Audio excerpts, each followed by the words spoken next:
There we go. Well, thank you, everyone, for showing up tonight, especially all of you who were out Saturday or out all night last night on our search here in Tiburon. So, um, cut me a little slack tonight because I did not get any sleep. So, what we're going to talk about tonight is intermediate CalTopo. I'm going to kind of bounce it back and forth a little bit between some PowerPoint slides and some various CalTopo screens where I'm kind of demonstrating different concepts and things. And I think the idea is to kind of talk about the things I don't talk about in the first class. The first class kind of teaches you how to navigate around the system and so forth, and how to put items on a map and how to build a basic search plan and all. And what I kind of want to do here is go on from that a little bit. And it's a little bit confusing because SARTopo also, or CalTopo, kind of parallels some of the things we teach in direction and control and MLPI classes about search management. So I'll have a couple sprinklings of search management type concepts in here, but this is not in any way intended to be a search management class because that would just kind of go off the rails, I think. So other thing would be feel free to interrupt me at any point at time. This is meant to be informal tonight and casual, and I'm more than happy to stop and answer questions as we go. And we'll kind of see how much time we have and how people are holding up, especially after being out all night. And then we'll kind of see how far we can get into the material. Sound okay? All righty. So let me go ahead and share my screen here. I'm going to start out with a little PowerPointing. And there we go. Let's hopefully, does that look okay? Looks great. Yep. Yeah. Okay, great. Awesome. Thank you. And as I mentioned, it's going to be sort of a mixed bag of tips and tricks and processes and things like that with respect to how we use CalTopo, oriented in almost entirely the desktop. I think my view is that everyone's pretty comfortable with the mobile app now. I'll mention a couple of the new mobile features in case you haven't seen them, but I'm sure most people have since we do use that almost every day. But many people haven't used the desktop much at all. And for those that haven't worked in remote planning before, I just kind of wanted to describe how all of this hooks together if you haven't seen it before. Like last night's search, or today's search, I guess it was technically, we'll often have a remote planning component now. And this kind of started during the pandemic when we couldn't all get together in the same room. We had no choice but to start remote planning. And as we started doing that, we realized, hey, this is really great, especially with CalTopo and the mobile app and its ability, your ability to collaborate over the platform and stuff. It was pretty great. And the other big advantage is we have great bandwidth at home, because that was a problem before Starlink for sure. And you have no distractions. I've got my giant screen here. If I'm working on remote plans, it's nice and quiet. No one's yelling and screaming and doors banging and stuff. So I can very efficiently build assignments and things. So last night was a great example where the remote planning team, which was small last night, kicked it off. They started building assignments based on the limited amount of information that we had. They can do track and data management. One of the things we do on big searches is we'll have people remotely, and I'll do it sometimes, just if I'm hanging out with free time, to clean up all the dirty tracks and stuff like that on a search and clean up the data on a search. Sometimes we can do investigations work at home. We can build the IAP, missing person flyer, social media, outreach, all that kind of stuff we can do locally. And then that frees up the overhead team at the search to get more information through local investigations, to get their planning priorities. One of the disadvantages of this process is the people at the command post probably know more than the people sitting at home using CalTopo. So someone on scene really has to kind of go through all those segments that have been drawn up and figure out how to prioritize those based on information that's kind of coming in real time. And you can see there, they set in their deployments priorities in real time. And then you can iterate. We kind of have this term called plops, which is kind of planning and operations person who will often be at the ICP. It's really technically more of a plans role. But what they can do is they can interface between this remote team using CalTopo and the team that's there. And they keep an ear out for what's going on, and they keep the map synced up with all the assignments that have gone out and the team numbers and everything. So the beauty of this is no distractions. we have a much larger planning pool on a lot of, searches. We'll have people in different states jump on the phone and help us with this. The initial hasty assignments are ready when you get to the CP. This saves us, I've done a few analyses, it saves us between 60 and 90 minutes versus the old way of doing things. And a lot of times we can do searches pretty much paperly. But all that really relies on having a really good grasp of CalTopo desktop and having people like yourselves who get trained up on it and can be really effective in building good search plans. And visually, you all know what this looks like. I use this in our DNC class, but it kind of gives you the visual, especially with Starlink now. I think everyone appreciates how much that's changed things in our remote operations.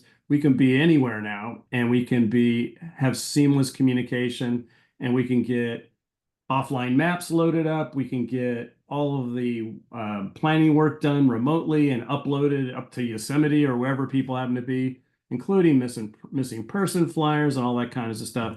So it's really been great. But again, it relies heavily on people at home being able to do a good job on remote planning. So with that, I'm going to kind of start out on a few new things tonight. I've kind of have these on a list, and I'm probably going to hop over to a browser quickly. But I just want to kind of talk about some of the new concepts that are on here that some of you may or may not have played with yet. Within the desktop layer, we have some new coverage layers. Cell coverage can be really useful. I'll just give you a quick demo. Obviously, if we're going up into some mutual aid area and we don't know the coverage there, it's really important to know what kind of cell coverage you have. And it's also important with respect to the missing person. If someone's on T-Mobile, they went missing, we don't know if they've pinged their cell yet. Let's just see if they even have coverage up there. It's a good starting point. The live satellite stuff has gotten better over the last year or so, and I just want to briefly touch on that. It's dark out now, so it's not going to look so cool.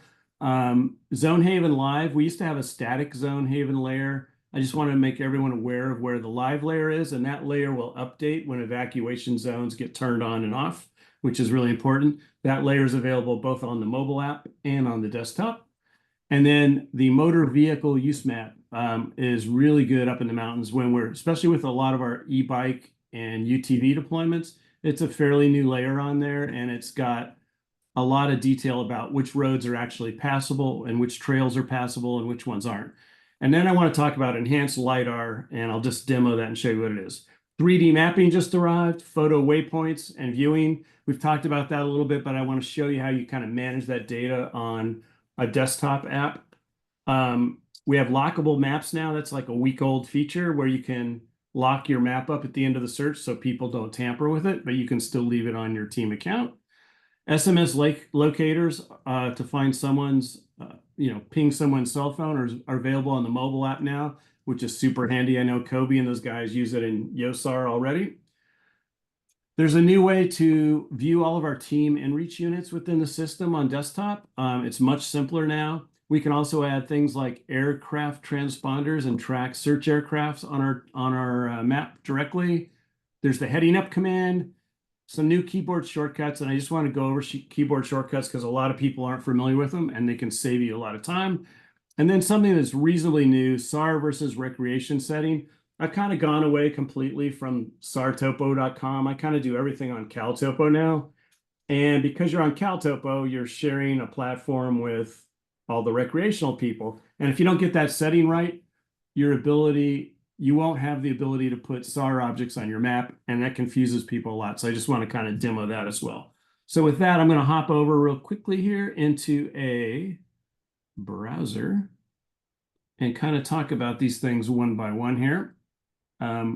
Let's see, where's my share button to change? This interface is clunky sometimes. Stand by. There we go. All right, do you see my CalTopo blog now? All right, CalTopo. Okay. All right, so I'm going to start off with, let's go over to somewhere familiar like Mount Tamalpais using our search bar and see if it works. There we go. All right, so now we're out in our watershed, and I just want to kind of talk about some of these different features here. Is that a good size for everyone to see? Okay. Sometimes it's a little too zoomed out, but okay, great.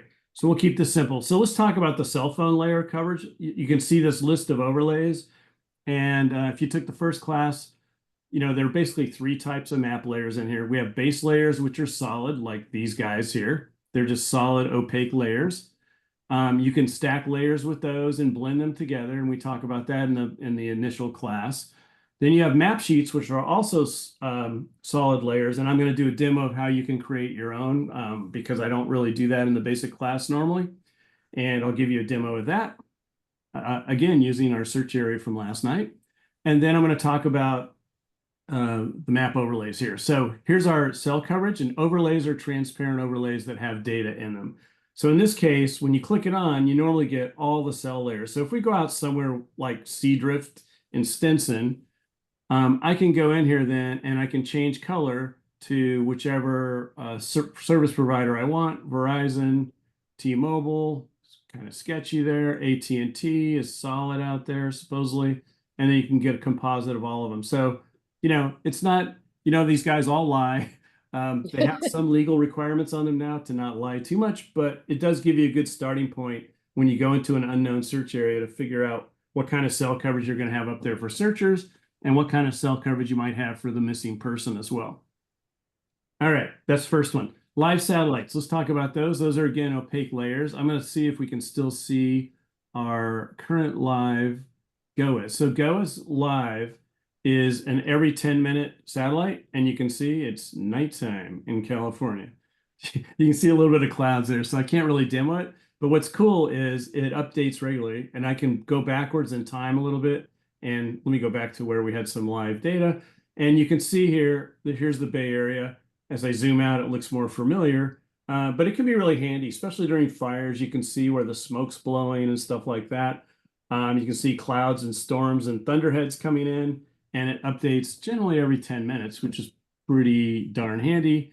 The thing you lose is resolution. It's just not very good resolution. When you need better resolution, you can go to Modus Daily here, and this is updated every 24 hours. It's a little higher resolution, and it'll usually show you on here when it's from, but it doesn't at the moment. That's interesting. And then for closer real-time imagery, this is up to a week old. It's typically no more than 2 or 3 days old, though. And what's great about this is it's actually pretty high resolution. And what do I use this for? I'm going to jump ahead to 3D viewing. Let me go up to like Mount Shasta, for instance. Okay. If I go up to Mount Shasta, we have a new search on there starting tonight, let's say. And I zoom out from Mount Shasta, and I'm going to turn on 3D view here. Okay. I hit OK. And now I can zoom in on Mount Shasta with live snow cover, right? And I can go in here and say, oh, here we are. I'm moving my cursor around. Up here, I can see my elevation. So I can see a hard snow line at 7,900 feet, and I see patchy snow down to 6,700 feet. And if I want, I could blend that layer in with something like the Forest Service topo maps to get my bearings, let's say, like that. And that's pretty cool, right? And I can go in here, hit the shift button on 3D mode, and that will allow me to spin around. I can go around the mountain like this. And as a planning tool or a coverage tool or just trying to visualize what's going on, this is a really powerful tool, having the combination of live imagery, essentially, and or just map information like this if you're evaluating a search up here. So that's pretty cool. And we used to have some portion of this available through a dynamic link to Google Earth, but this is much more powerful and it's built into the system itself. So I think you want to get used to using 3D view if you're going to be a search planner and stuff. It's very powerful, and I've found myself using it already just on simple stuff. Even last night I was using it, just looking at the hillside up there. So Hey, Rich, yes, go ahead. what's the most recent imagery you have of Mount Shasta? So that was Friday. The Okay, one I'm looking at here is Friday. okay. So there's So been, I was just curious because it's got a yeah, lot and of you can snow usually cover. tell if you pull down, see this Sentinel menu on the upper Mhm. right, where it says late, see it says 1025 there. that's actually it might even be today's because this is 10/25. So it may be newer than that even, right? Or 24. So anyway, yeah, it's pretty darn fresh, right? Well, what does it say there? 10/25, 10/28. Oh, it's today. There you go. Yeah. So that's pretty sweet, right? I mean, who would have thunk it? So again, that's another great planning tool. Um, let's go back to Marin County for a minute, and we'll go back to Mount Tamalpais. Remember, this works like Google search for the most part, and you can find, looks like clouds, hopefully, not snow. And let me just pull up a different layer real quick here. I'll go to Map Builder Topo since we're in Marin. I'll go back to 2D, and let's talk about Zone Haven for a sec. Actually, let me do something even simpler, like Map Builder Roads, so you can just see a better visual of this. So here's our county.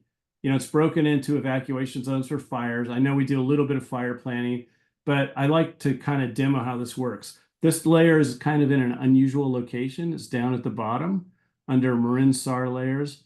It's because of the nature of the layer. If you click on Zone Haven Marin Live here, it will show you all of those different layers. In fact, that wasn't a great layer choice for me. So let me just make OpenStreetMap the default.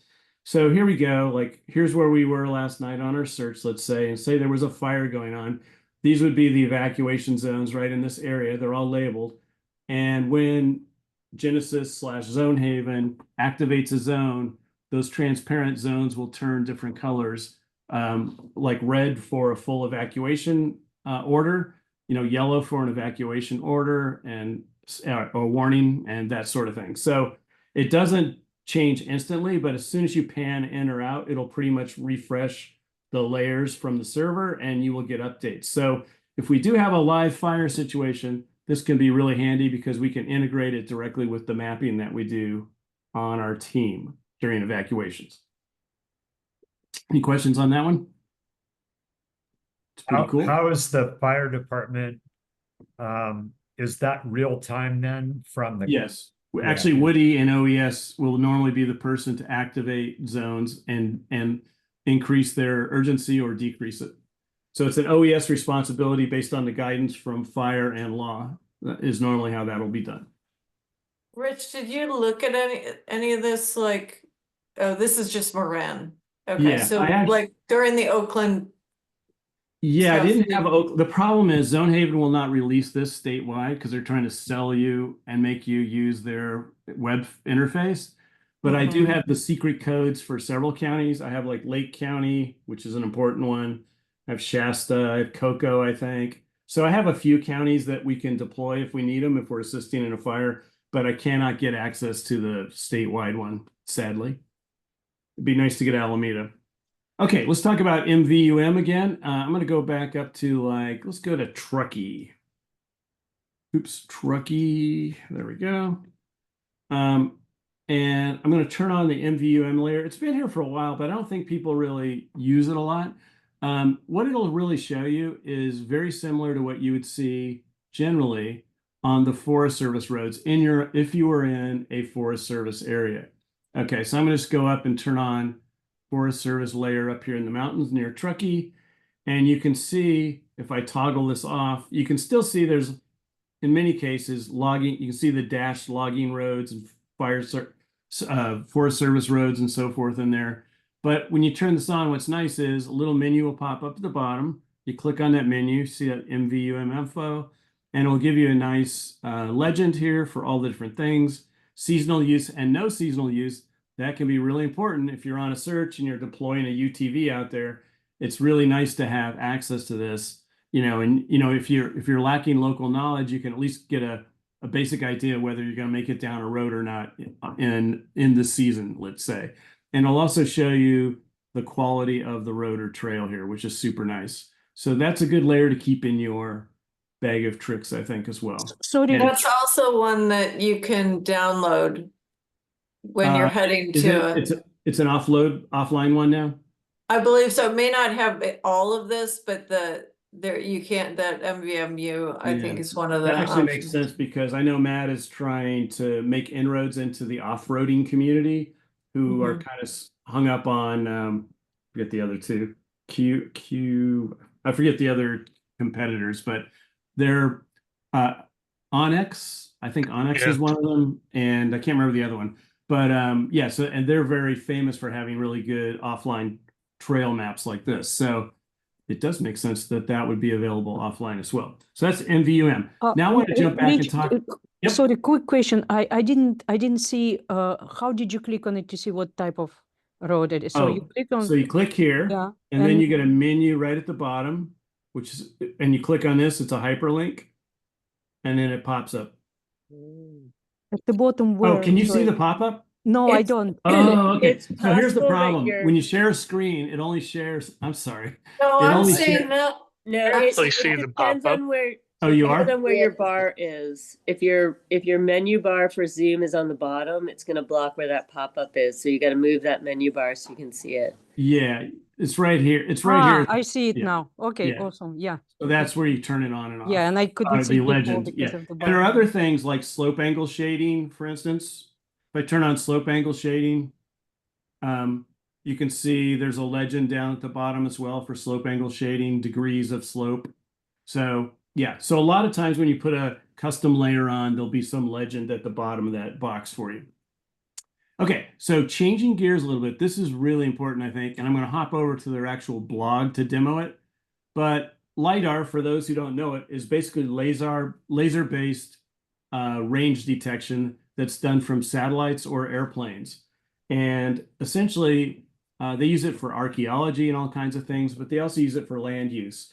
And it'll penetrate wooden buildings and stuff pretty well. And essentially, and it'll penetrate trees largely in a lot of times, and because it's radar based in many cases, and it'll penetrate leaves and trees. So it'll give you a really good profile of the actual dirt and rocks on the ground, and kind of eliminates clutter, if you will. So what that does is it gives you sort of an X-ray vision onto old trails and roads and everything else that's kind of cut into the dirt here.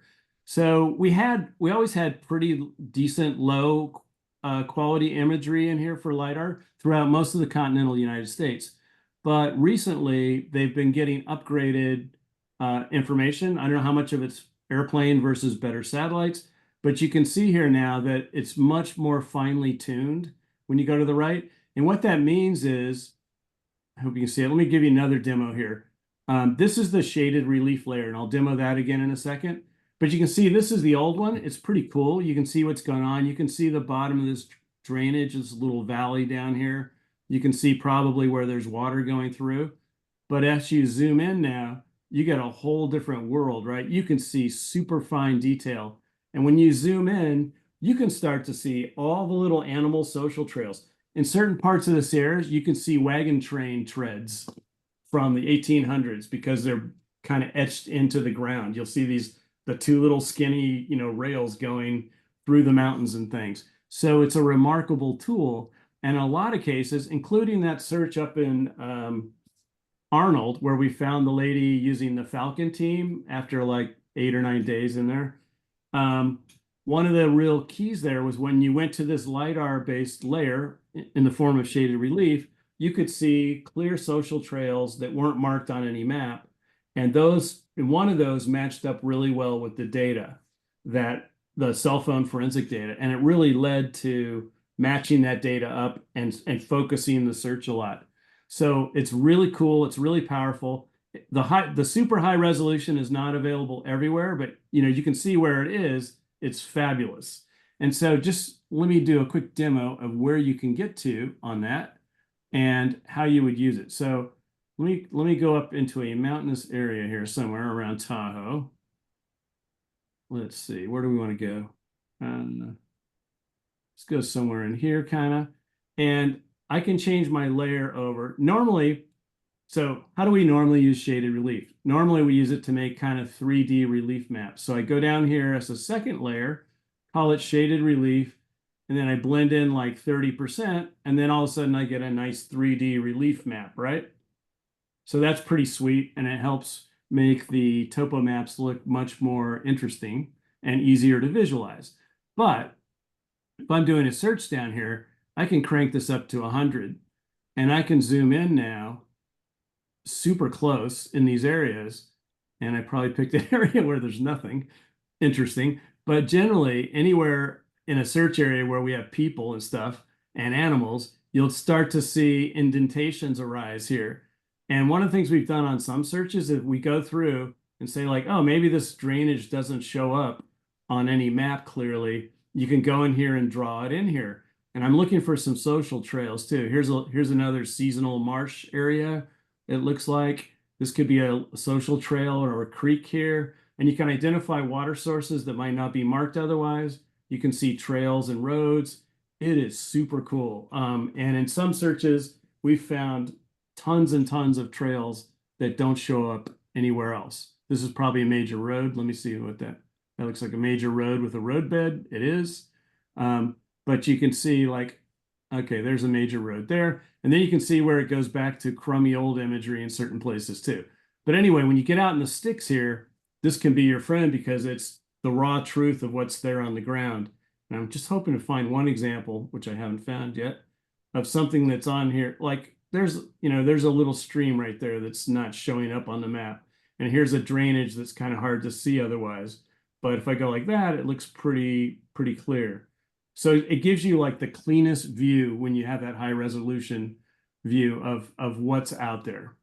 So any Rich, questions? would Yep. you put that on over any layer, any base layer? Or is Yeah, it, you can do that. You can do it like this to make a 3D map, or you can, that's what I'll usually do is something like this when I'm just kind of going back and forth. I'm like, okay, let me find a trail. If I overlay like map builder overlay that has trails on it, let me find somewhere with trails for a second. All right, so that looks like there's a bunch of trail systems here, right? So let's go up here. I'm going to turn those off for a second, and I'm going to start zooming in and say like, okay, did we miss any trails that, oops, way to go, Rich. Sorry. There we go. So you could go into this area and say like, all right, our missing person's out here somewhere. Oh, what's this? That looks like a trail or something, right? Or a drain. This is low resolution again, by the way, right here. This is the old stuff, but even the old stuff can be pretty good at times. And let me see if I can find a higher, but you get the idea here. It's just another tool in the toolbox. And I found it to be really useful at times. Like, look at this. There's one drainage that's marked on the map. But what about all these guys here? What do we think about those? And they may not be all that clear. Look at that. There's nothing, right? The map, if we just looked at maps, we'd assume there's nothing there. And if you look at this, you're like, oh, there's some actual pretty major, flow lines coming off this hillside or whatever. So another tool in the toolbox. So how do you use this? I think it's just a great tool for planners or ops people to look at when you have you're kind of stumped on a search. And I think, I remember on at least 2 Mendocino searches where we actually sat there and drew out little trails that we could find on LIDAR that we couldn't find on any map. And we just drew them out with black dash lines and called them LIDAR Trail 1, LIDAR Trail 2, and that sort of thing. So it can be pretty effective tool there. Alrighty. So let's move right along. Let's talk about photo waypoints again. I think everyone knows how to add them on a map now. You can attach them to an object. For instance, if I just add a marker here somewhere, add marker. I found a glove, let's say. If I'm on the mobile app, I could attach a photo to that. See that? So right now, I don't have a handy photo to attach to this, I don't think. Let me see. Instructor bios, nope. Date modified. Let's see if I have a tiny little photo. I probably don't. I meant to have a handy photo, but I could attach a photo there if I wanted to. Subject entry. What's that? Oh, all right. Let's just say this was my photo. I can upload a photo to the map here. Like last night, we uploaded a picture of the missing person, so it could be attached directly to the map. So in this case, here's a picture of a guy up in a tree hiding from canines, but let's say hiding MP. Okay, there we go. And I can add it to the map. So now it can show up a couple of different ways, depending on how you have your settings. And this is what most people don't know. In this settings thing, there are all the ones we talked about in the basic class. I want to touch on 2 things here. The first one is SAR versus recreation. You want to set up your browser so it's in SAR mode so you don't end up saving maps that are in recreation mode and then have to change them later.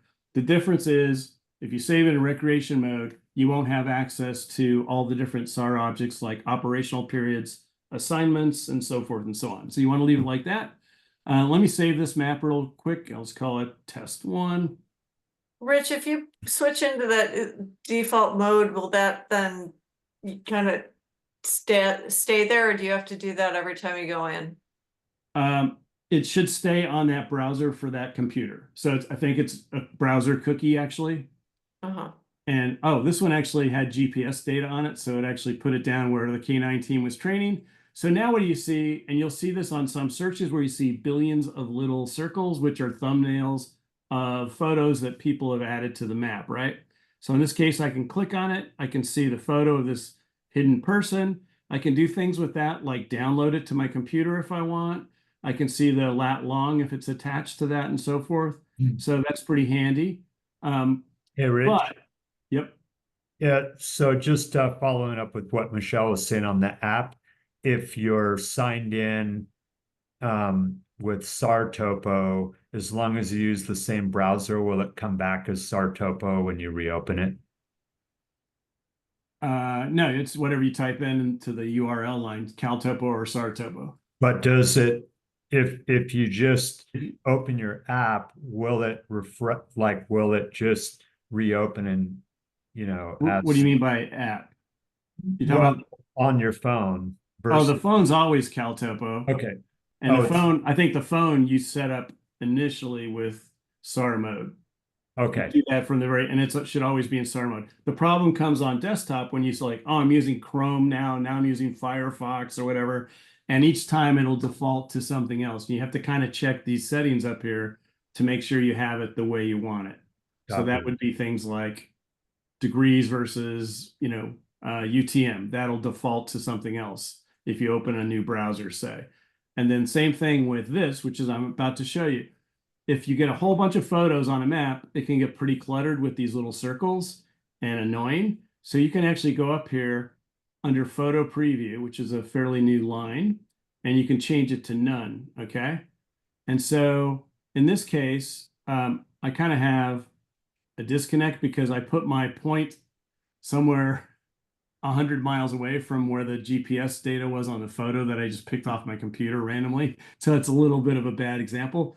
But in theory now, this, you won't see all those thumbnails, but I can still go over to this left-hand column anytime I want and on any particular folder, and this view photos option will appear if you have any photos in a folder, and you can click on that and then see the photos that are in that folder or associated with any particular point. Does that kind of make sense? It's kind of an evolution.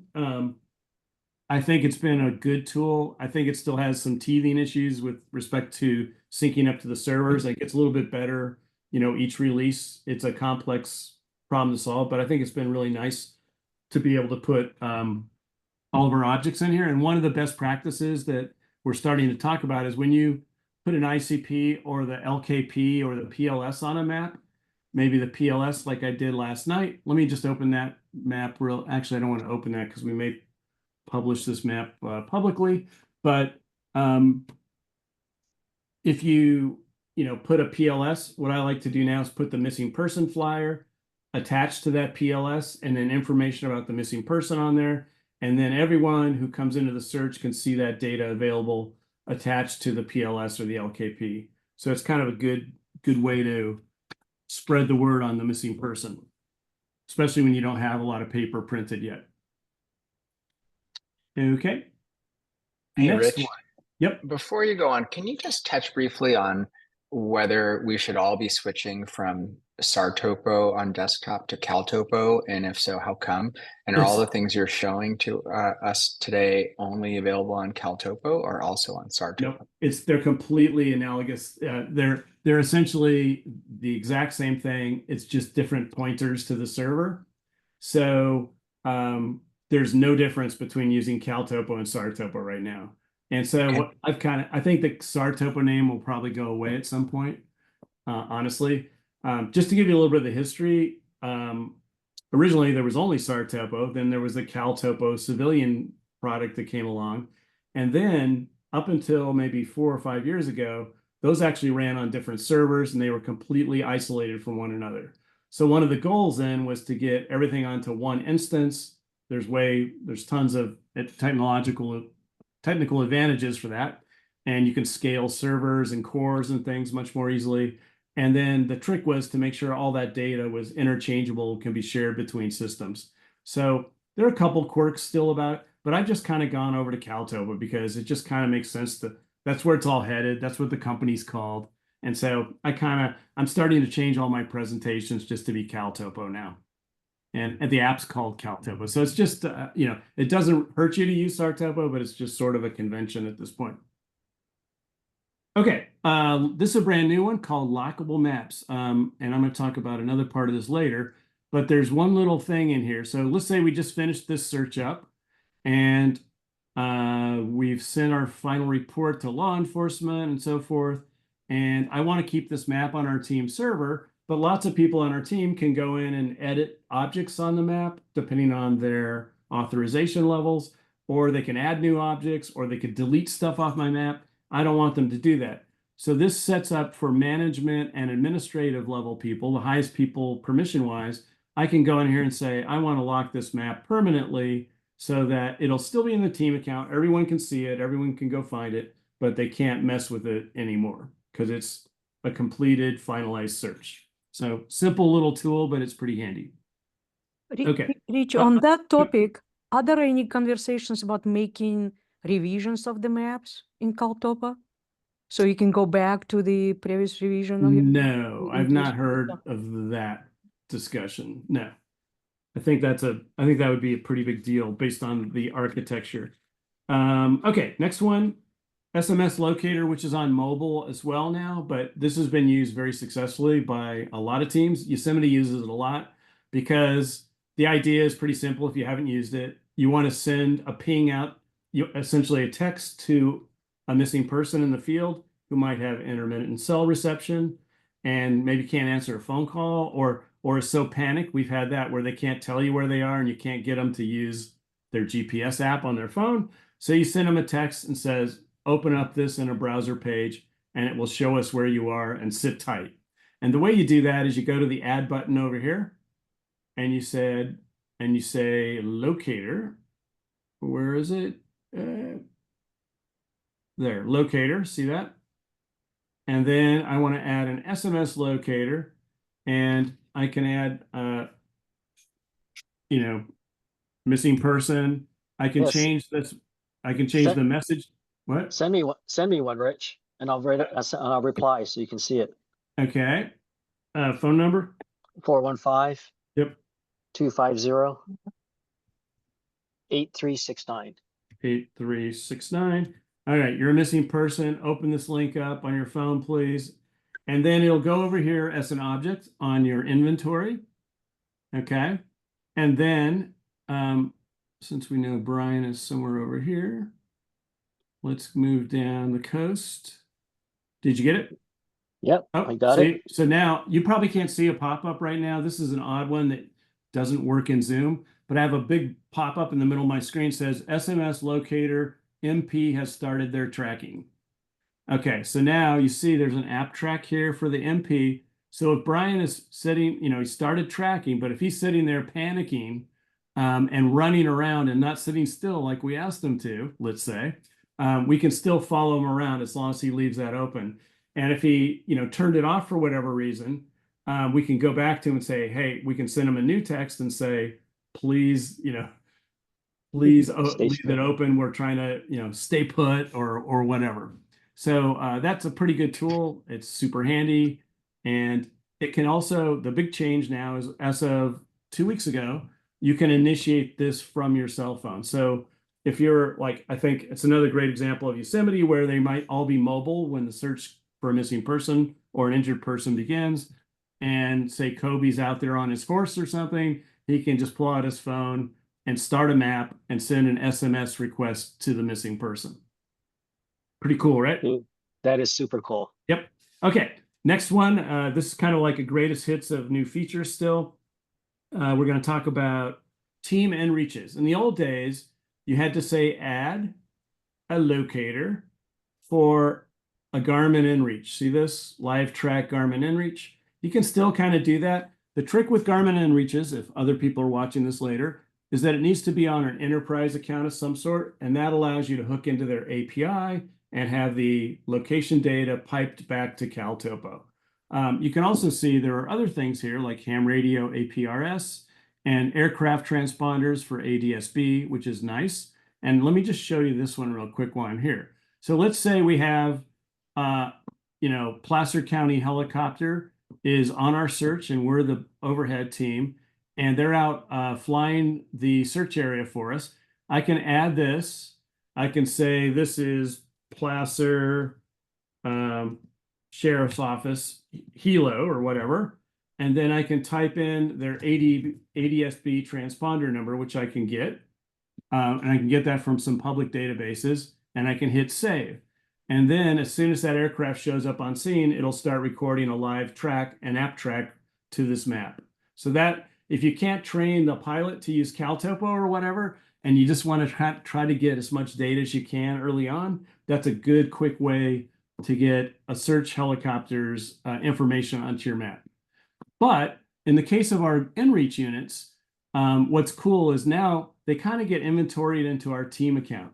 So if I go up, because I'm an administrator, I can go into the Marin SAR administrator account, and you'll see over here a thing called trackable devices. See this? So we got all of our members and the user levels, permissions, and so forth. But over to the right, there's a thing called trackable devices now. And if I click on that and I go down here, you're going to see all the devices. Like if we had our own helicopter, like Henry 1, we would add that here. And then anytime our helicopter was being used, it would show up on our map, for instance. But in this case, we have these 8 inReach units, which are on the team account. And once you've turned them on and hooked them up to this system, they're always there now. And how do you see them? You can basically go back now. And if you go back to my test map, what I would do is I could go down here now and I think I can add them over here as well. Let me see, add locators. Let's see. Actually, I may not be able to do it this way. I don't want that. Locator group. No, I don't want that one. Okay, let me show you the easy way to add to view them on there. So what you do is you go down here, and just like you were sharing your CalTopo location to a map, you can share your inReach units to the map. So in this case, I would say, show me all the Marin SAR shared locations. So if we're on an Alpine search, at this point, if you turn on sharing on your CalTopo app, I can see your little dot moving around for each one of your phones. And then I would also see at the same time, all 8 of those inReach units, each time they reported in, they would show up as dots on that map as well. Does that make sense? So it doesn't mean, it means you don't have to be an expert at how to get the map or the inReach onto the map. And then I think once it's on there, I'm a little lost on this. I think you can still record it to the map. And I don't know if you can do it through that shared menu when the dot appears, or if you have to add it separately up here. But I don't want to spend a lot of time on that right now. I do know it can still be done though. And I know we don't use the inReaches a lot, but when we do, it's just very easy to see where each person is or where they were on the last check-in using that little checkbox. Do you Rich, if think you it will want- be? Oh. Sorry, go ahead. No, please go ahead, Elena. I was just wondering, do you think it will be a good idea if we can send you details on our personal inReaches and just have them all stored in there? You in can't do trackable? that. You can you'd have to transfer them all to the team account, and then they're going to get billed through the team account, and we're trying to get away from that. It's like, I see. yeah. So there's no way to add anything No, outside you of can't the add it with enterprise and account. keep the billing separate. Yeah. Brian? Same question. Just wondering if we could do that temporarily. Yeah, no, it doesn't really work. You have to, and we used to have some personal ones on there, and then it became an accounting nightmare trying to separately bill each person back for their personal units and that kind of stuff. So we've kind of gone away from that. Next one would be heading up. I think you've probably all seen that on the mobile app. You can now, instead of having north up on the map all the time, you can change it to where You can have heading up, and then you can spin around and have a direction of travel, which is kind of nice. Keyboard shortcuts. I know a lot of people aren't super familiar with these, but as you get more active, what is that? Somebody sharing? Somebody's sharing a location. Look at that. There you go. So anyway, keyboard shortcuts. So if you look over on the right here, and it may be hard to see on this because it might be cut off. Can you see the little letters on the sides here? Yeah, we can see them. Yeah. Okay. So those I use a lot. So first one is you can see C for contours. You can just hit the C button. And if you're a planner, toggling those on and off, especially if you're not using a topo map, can be really handy sometimes. Map builder overlay, same thing. Oh, I want to see where the trails are. Let me go out somewhere with trails. See, oh, where are the trails in this area? So I can toggle those on and off using the O button. And then slope angle shading, my favorite. When we're doing any sort of alpine search, this is the most crucial button because as a planner, you don't want to send people into harm's way, and you also want to see where people could have gotten hurt if they were in harm's way and you can't find them. So slope angle shading is not something you normally want to leave on because it does clutter a map up, but it's a super handy tool to show you the slope of the terrain. It's the #1 most useful planning feature in alpine environments, but it also is annoying and cluttered at times. So just having that S button to click on and off is really great. And once you get the hang of it, it's great. And there's different types of slope angle shading now. I usually just leave it on default fixed. And as we talked about earlier, there's a legend at the bottom showing you how to use that. Okay, so with that, there are also planning shortcuts. So the A button, so if I go over to the add button here, you'll see more shortcuts. These are for normal polygons. You do like Shift L for a line and Shift M for a marker. You can do that really fast, but for area and line assignments and buffers, you can see down here there's L, B, and A. And 1 through 4 are shortcuts for skinny to fat buffer assignments, right? So if you like a #1 or let me use a #2 size buffer, let's say, I can go in here and say, I just hit #2, then I get a menu that pops up, and I can start drawing a buffer assignment on the map, hit finish, and I'm done. So it's a super good shortcut. Once you know those, you can use #1, 2, 3, or 4 buffer, or B for buffer. If I hit B, it'll ask me how wide I want the buffer to be. So I can make a custom size one if I want. And I can do the same thing, click, click, click, fill in my data, and so forth. Same thing with an area assignment. If I hit A, I can go, here's my area assignment, very well thought out. And I can double click like that, and there it is. If I forgot to put the details in, I can go back and edit it, and segment AA, and so forth and so on. So learning those keyboard shortcuts, if you get active in using the desktop, is really, really beneficial. And once you get the hang of this and you get the hang of how to really do planning efficiently, you can bang out. Like the other night when we did our planning exercise, I think we had, 6 or 8 or 10 assignments done in 45 minutes kind of with the group. Once you get really comfortable with this, you can knock out 20 assignments in 20 minutes, and then you can clean them up and fine tune them and stuff like that. So with 2 or 3 planners, you can do a pretty large scale segmentation in very short order using shortcuts like A and B for buffers and area searches and slope angle shading and all those other things. So they're super handy. I would advise getting to know those. We already talked about SAR versus recreational. So you want to make sure you leave this up in SAR mode there. Okay. So at that point, I want to show you how to do GeoPDFs next. I'm going to stay over here for a moment. So I'm going to go over to Tiburon, California, where we were all searching last night. And here we have our peninsula, right? So let's say this is a great scenario. We were doing this search last night and we don't have great maps, and our missing person went missing somewhere in this area, but we have this big open space up here to search and we don't have a great map. So what do?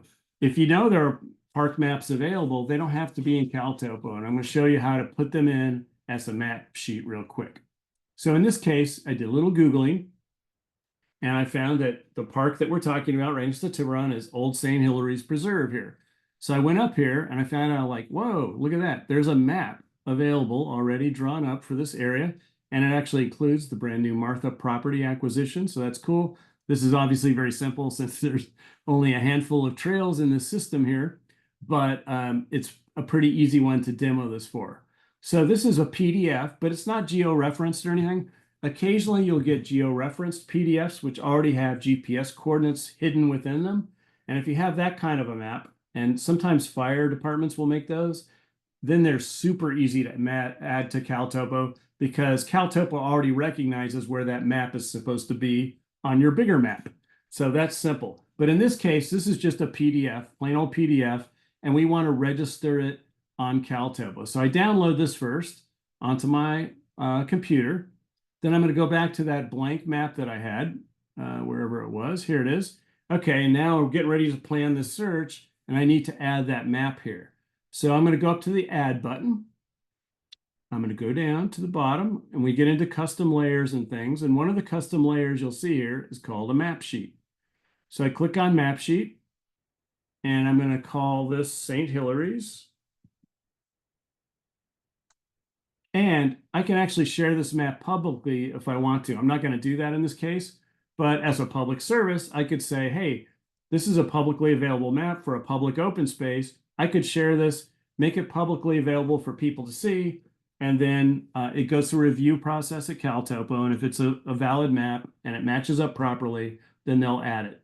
But Why for now, why wouldn't you do that? you could if you wanted to spend the time on it. Yep. In this case right now, I'm just doing quick and dirty, and it may not be geo-registered perfectly and all that. So if I were doing this and really making it part of the community, I'd probably spend a lot of time to make sure it's super precise, just because the way I am, I guess.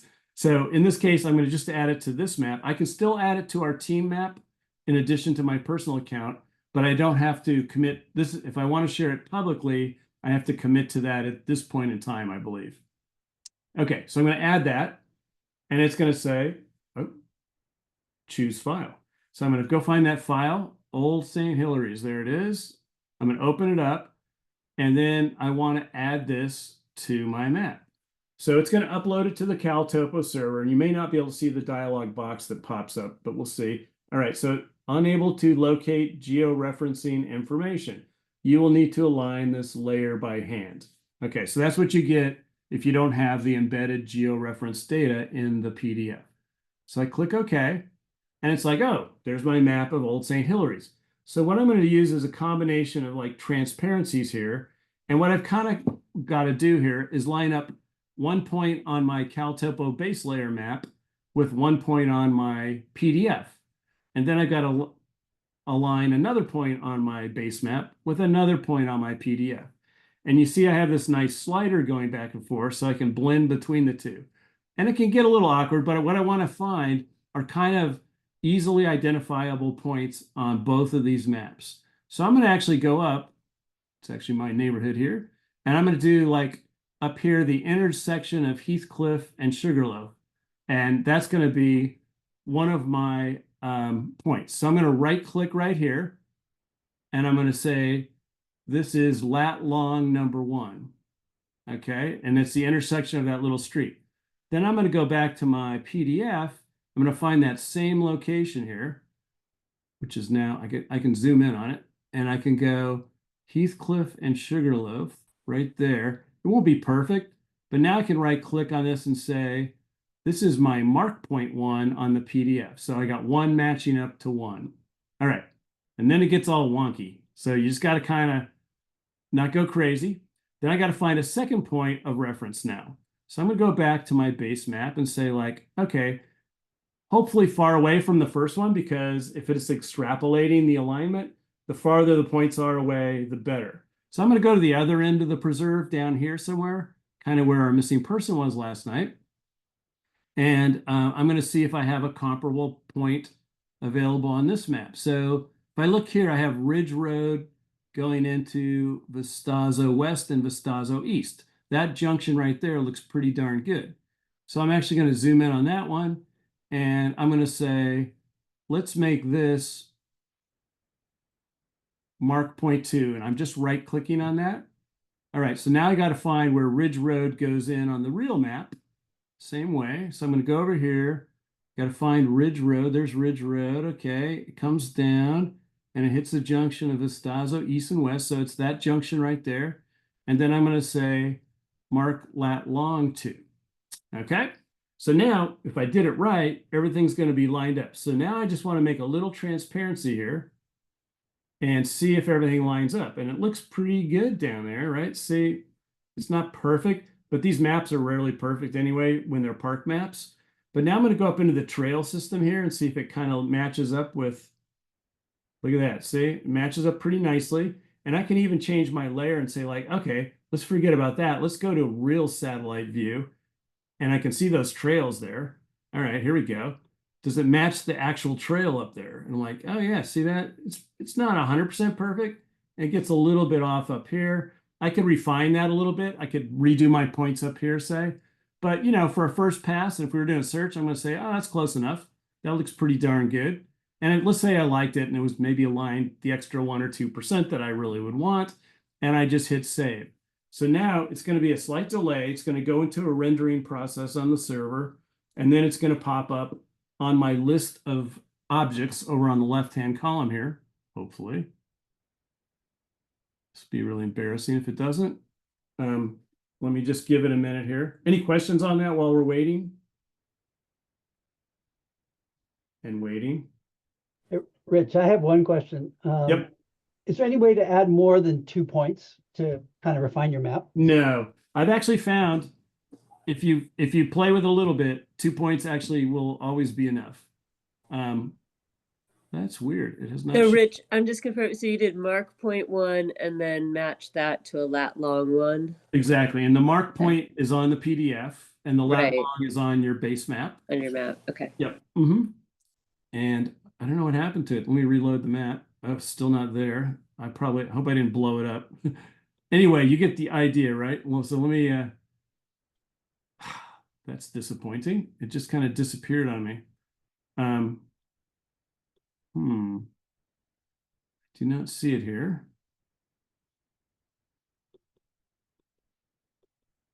Oh, there it is. It just took a while. So see, I have a map sheet now called St. Hilary's. I can click on it over here, and then it shows up as a map sheet on the right, and I can vary its transparency. So now my search is going on. Let me turn off the overlay so we can see that. And now that can be my whole search map if I want a really simplified search map, right? Or I could, blend it with something else if I wanted. But sometimes, I remember Annandale State Park up in Sonoma. It has a ton of trails, a lot of social trails. Some of them are poorly rendered on other maps. You can take the park map and just turn it into a search map like this. So it can be a really good tool. So now let's say I want to save this map to this Marin SAR account, let's say, so that it would be available for all users in the future in case we have another search there. So I could go in here, edit this, and I can save it to my personal account. See that? Just hit save to my account. All right, I did that. It said, okay, I hit save. So now if I go up to my personal data, I have to refresh the map once, I think. So I go up to my personal data, your data. You'll see a section called your map sheets right here. Okay, then I see my St. Hilary's one right here, right? So what I could do, if I wanted to share it with the team, I would hit the edit button. And then I say, you know what? I want to share this with the whole team now. And now this, once I hit save, anytime you're in this area and you look at the available map sheets, if I go back to Tiburon, where was I? Actually don't have any objects there. Hang on, let me go back here. So I go back here now, and the way map sheets work, in case you're not 100% familiar, is when you have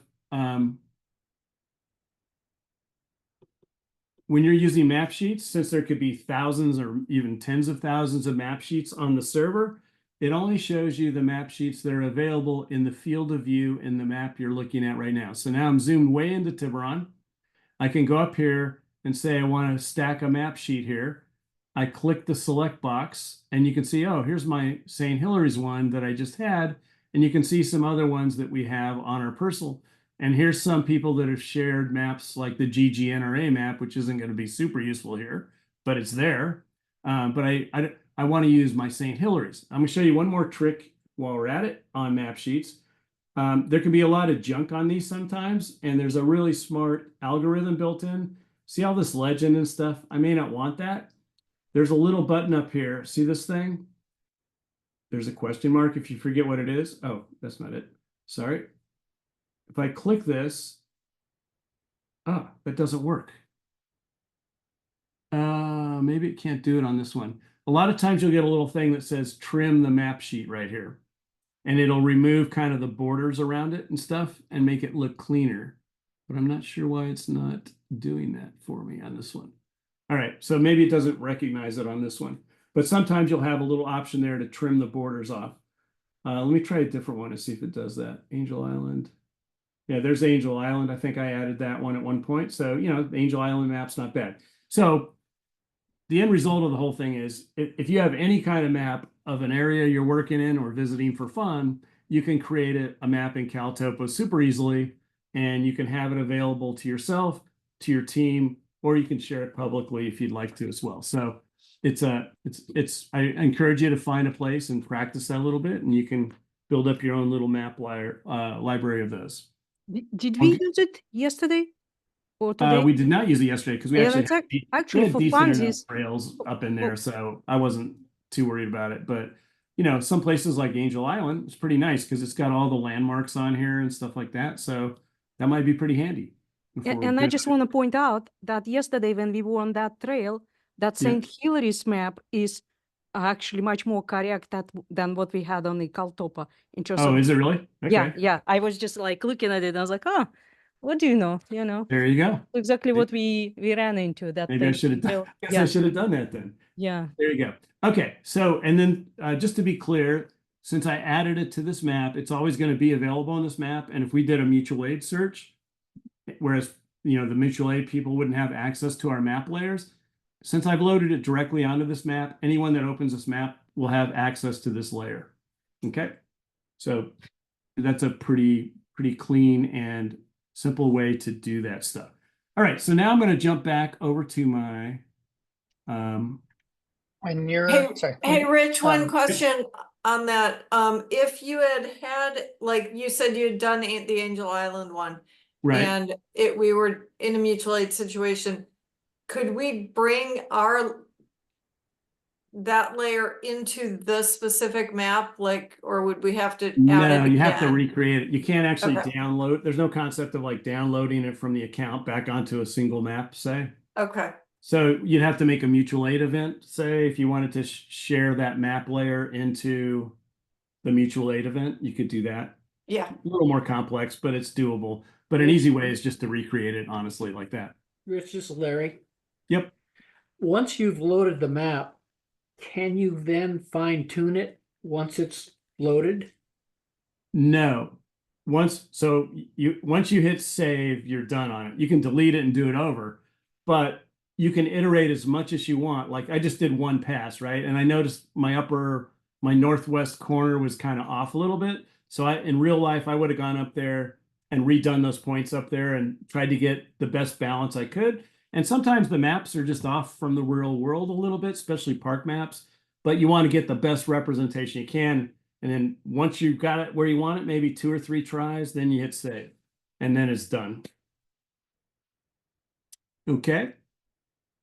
I'm ready. So I'm going to hop back to PowerPoint briefly. Let's see, share PowerPoint. There we go. All right. So we talked about this. Some of this we will have covered already since I was off on my little adventure there. One reminder, our hosted layers, in case people aren't familiar, I think most people are, all the layers that I've made over the years and other people have made that we deem to be valuable for team use have been moved onto our team account. So they can be in the form of detailed tile layers that might be for a whole county, and those will show up as base layers. Those are very complex to make because those sit on Amazon Web Services servers, and they're served up in a very complex way. But those are all, you know, packaged up and ready to go inside SARTopo, CalTopo. But those map sheets, like the one I just created, if I put that on the team account, the beauty of that is on your mobile app, if you're out of cell range, you can download those on the mobile app and sync them right up because they're listed as available inventory on the team map sheet data list, let's say. So it's super easy. So things like Tom Harrison, some satellite imagery, the Zone Haven layers, the MMWD patrol map, and so forth. Those are all stored there, and they're accessible to teammates and for download offline use within the county. Creating map sheets, we just did that. I'm going to switch gears now into how we doing on time. Do people need like a 2-minute break, or is this a good time, or everybody good, or what? Yeah, let's do a 2-minute break. So everyone can stretch. 2-minute break. There we go. And I'm going to pause the recording for a minute. I hope I don't end up with 3 recordings. Maybe I'll just let it go. I'll try to edit it out. That sounds complicated. I wonder if there's a pause record. Oh, did I not record? You were recording. I was. That it was you were recording still. It says it. Oh, okay. Yeah. You don't need to pause it. Well, we can live with 2 minutes. All right. I love it. I'm going to grab a little more water. I'll be right back.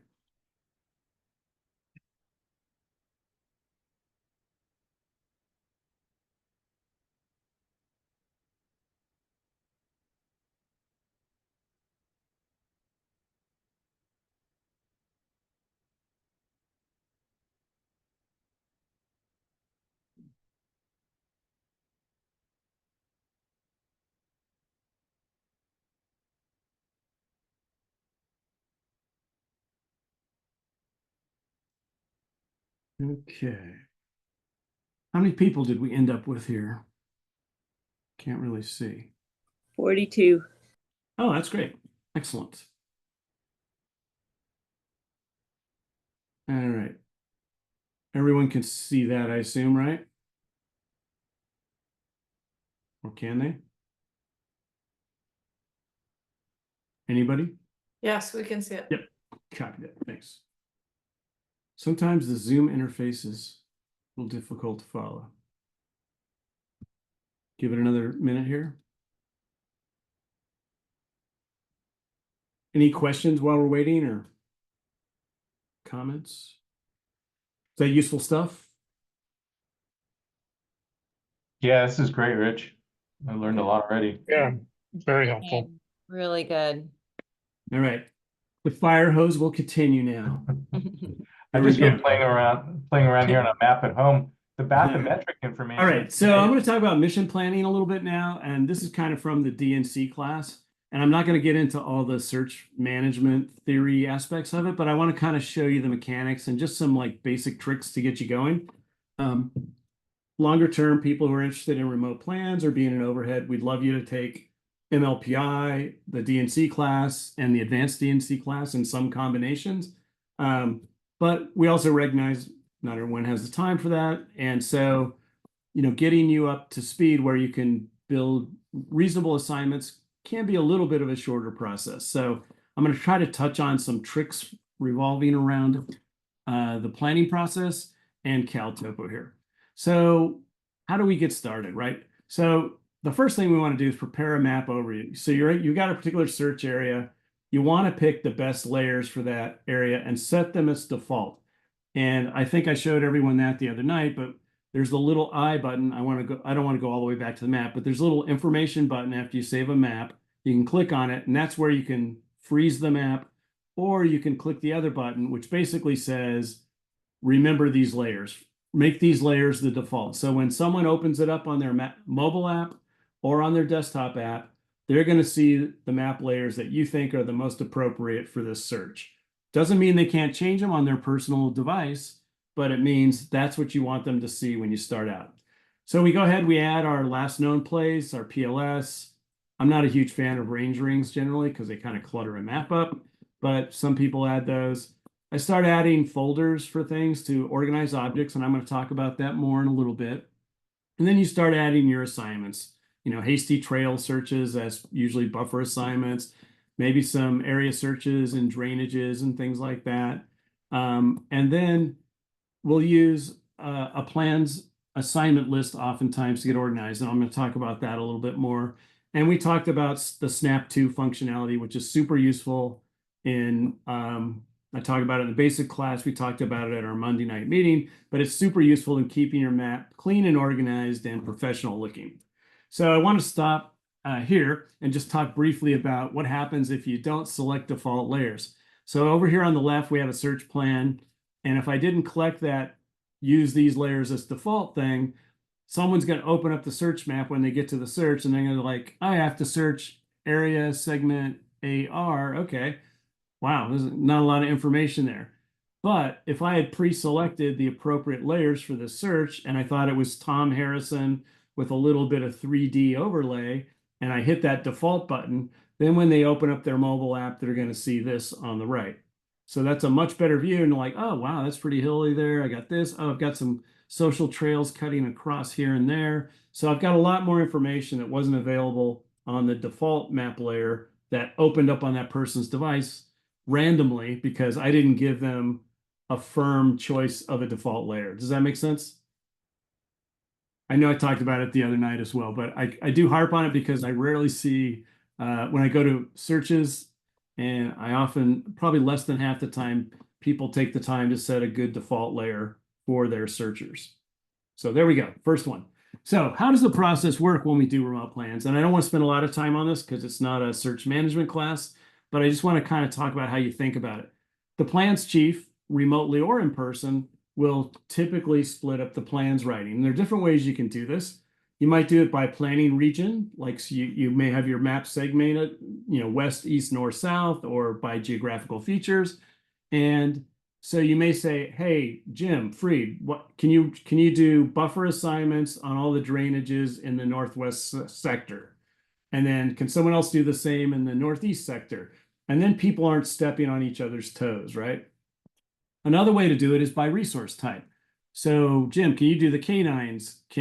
Sarah, can you do the ground assignments?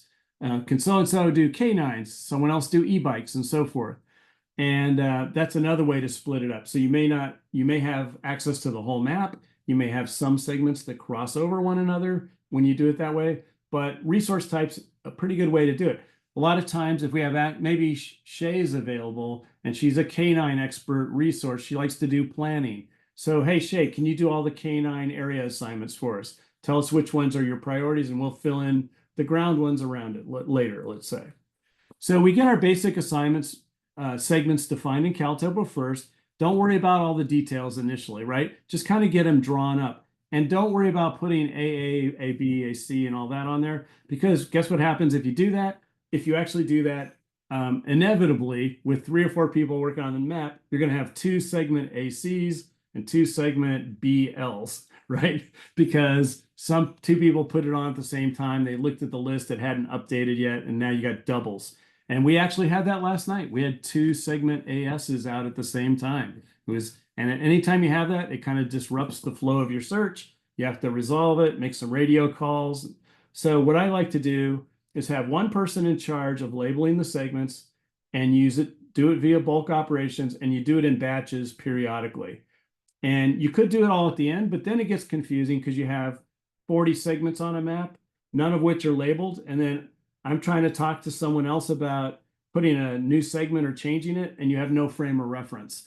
So maybe every 10 minutes or so, I'll do an auto lettering so that I get all of those segments lettered, and then everyone can start working again. So once they're roughed out, what I like to do is complete detailed descriptions, especially anything unique about a particular segment's assignment. Set the team sizes, 4, 3, whatever, and the resource type needed. And this is really important: ground type 1, ground type 2, ground type 3. Prioritize the importance of the assignment in your opinion as a planner. And this is not available on the mobile app. So you don't want to send someone out with their mobile app on a priority that says low. They're not going to be very inspired, but it is available on the master planning map desktop version. And so this is a really useful tool. This HM&L lets you say like, hey, these are the top 10 things I want to knock out. These are the next 10, and these are the lower priority if we have time. Hey, Rich, Yep. does it automatically put this into an assignments folder? If Yes. you have to click on assignments, or because I noticed No. So what you should create is an operational period first, and you can bulk add them all to that operational period. But if you're using assignment type, segments, they will automatically go in the assignments folder by themselves. And it's best to leave them there for a number of reasons, which we may or may not get to tonight. Some people move them out of the assignment folders into something like OP2 assignments folder. Then it loses some of the attributes of an assignment, like being able to color it different ways and stuff. So you're better off leaving those assignments in their default assignments folder and control things with operational periods and things. Okay. Right. So moving right along, we use bulk ops to fill everything out. I'm going to give you a great example in a few minutes, and I'm going to show you why we label things the way we do too, because some people wonder about that. I'm going to change direction just for a moment. Let's talk about some good concepts in drawing segments, and this gets people jammed up. We've noticed in our classes quite regularly, this will jam people up. And the first few times you write a search plan, it can get very confusing, but it's really important for a planner to think about the person in the field that's going to be out there searching. An extra 30 seconds of thought on your part might save 3 or 4 searcher hours out there because you didn't send them into some treacherous, poorly thought out assignment, right? So the more you kind of just sit here and study it and give people handrails when you draw an area segment out, for example, it can really help. So like in this case, what will we use as handrails? They can be ridge lines, they can be drainages, because people can find those in the field easily enough. I mean, they have CalTopo now, so it's better, but it's still great to have geographical references. Roads and trails are great borders for segments. Contour lines are a really good one, especially when you're in the middle of nowhere. And if you think about it, contour lines are great because that team can start at the 8,800-foot contour, work all the way across it, come back on the 8780 and back on the 8760, and they can just work their way down to the bottom of the assignment that way, following a contour line in the lowest stress way. Rivers and creeks and shorelines obviously make great assignments, handrails as well. Here in this example, you can see I followed a trail on this side, a trail on this side, trail on that side. Oh, that's pretty easy. Very simple assignment. In this case, just another example, I've got a drainage down here that's got some seasonal drainage probably.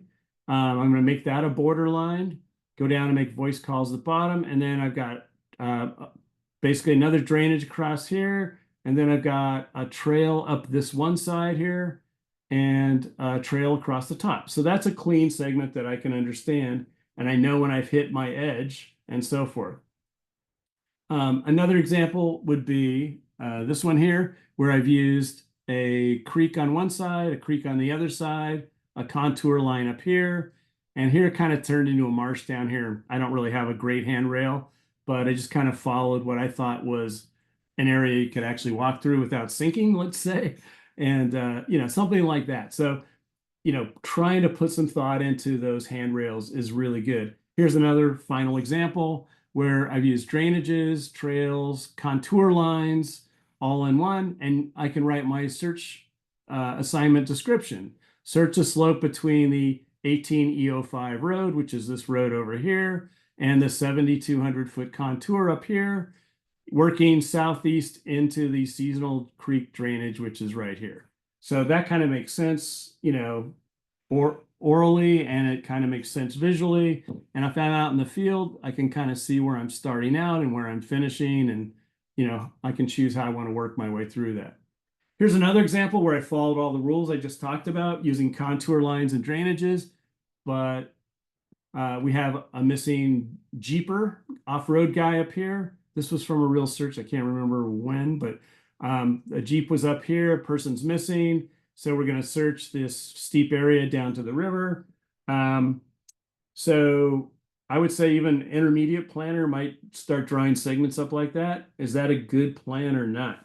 I'm going to say no, because as soon as I click on like a 3D view, which I can now do directly in CalTopo, I'm going to say like, man, who am I putting in there? I could put Michelle and the rope teams in there, but that's awesome. You know, they can go scale. Let's They do have a it. great time. 600-foot cliff. They would love that. But the problem is they're going to spend 3 hours covering 5% of the search segment, right? Or 4 hours, because it's, you know, it's not a fast process being on ropes. And we don't really, or probably can't in that situation, justify having people roped up. So how do you make this an effective assignment? So I hit my magic S button for slope angle shading, and the closer it gets to black, the scarier it is and where you're going to kill somebody. So, or hurt somebody potentially. So here's my original segments. I'm like, man, that doesn't seem too bright. And this is a trap people fall into all the time. They draw those segments in alpine areas and they're just not searchable. Maybe a BAMRU team or someone like that, you could get them in there with a full set of alpine gear and they could cover 5% of what you gave them in a day, but it's not an effective use of resources. So how would I approach this as a planner in a more effective way? So I would do something like this. I'd look at this area.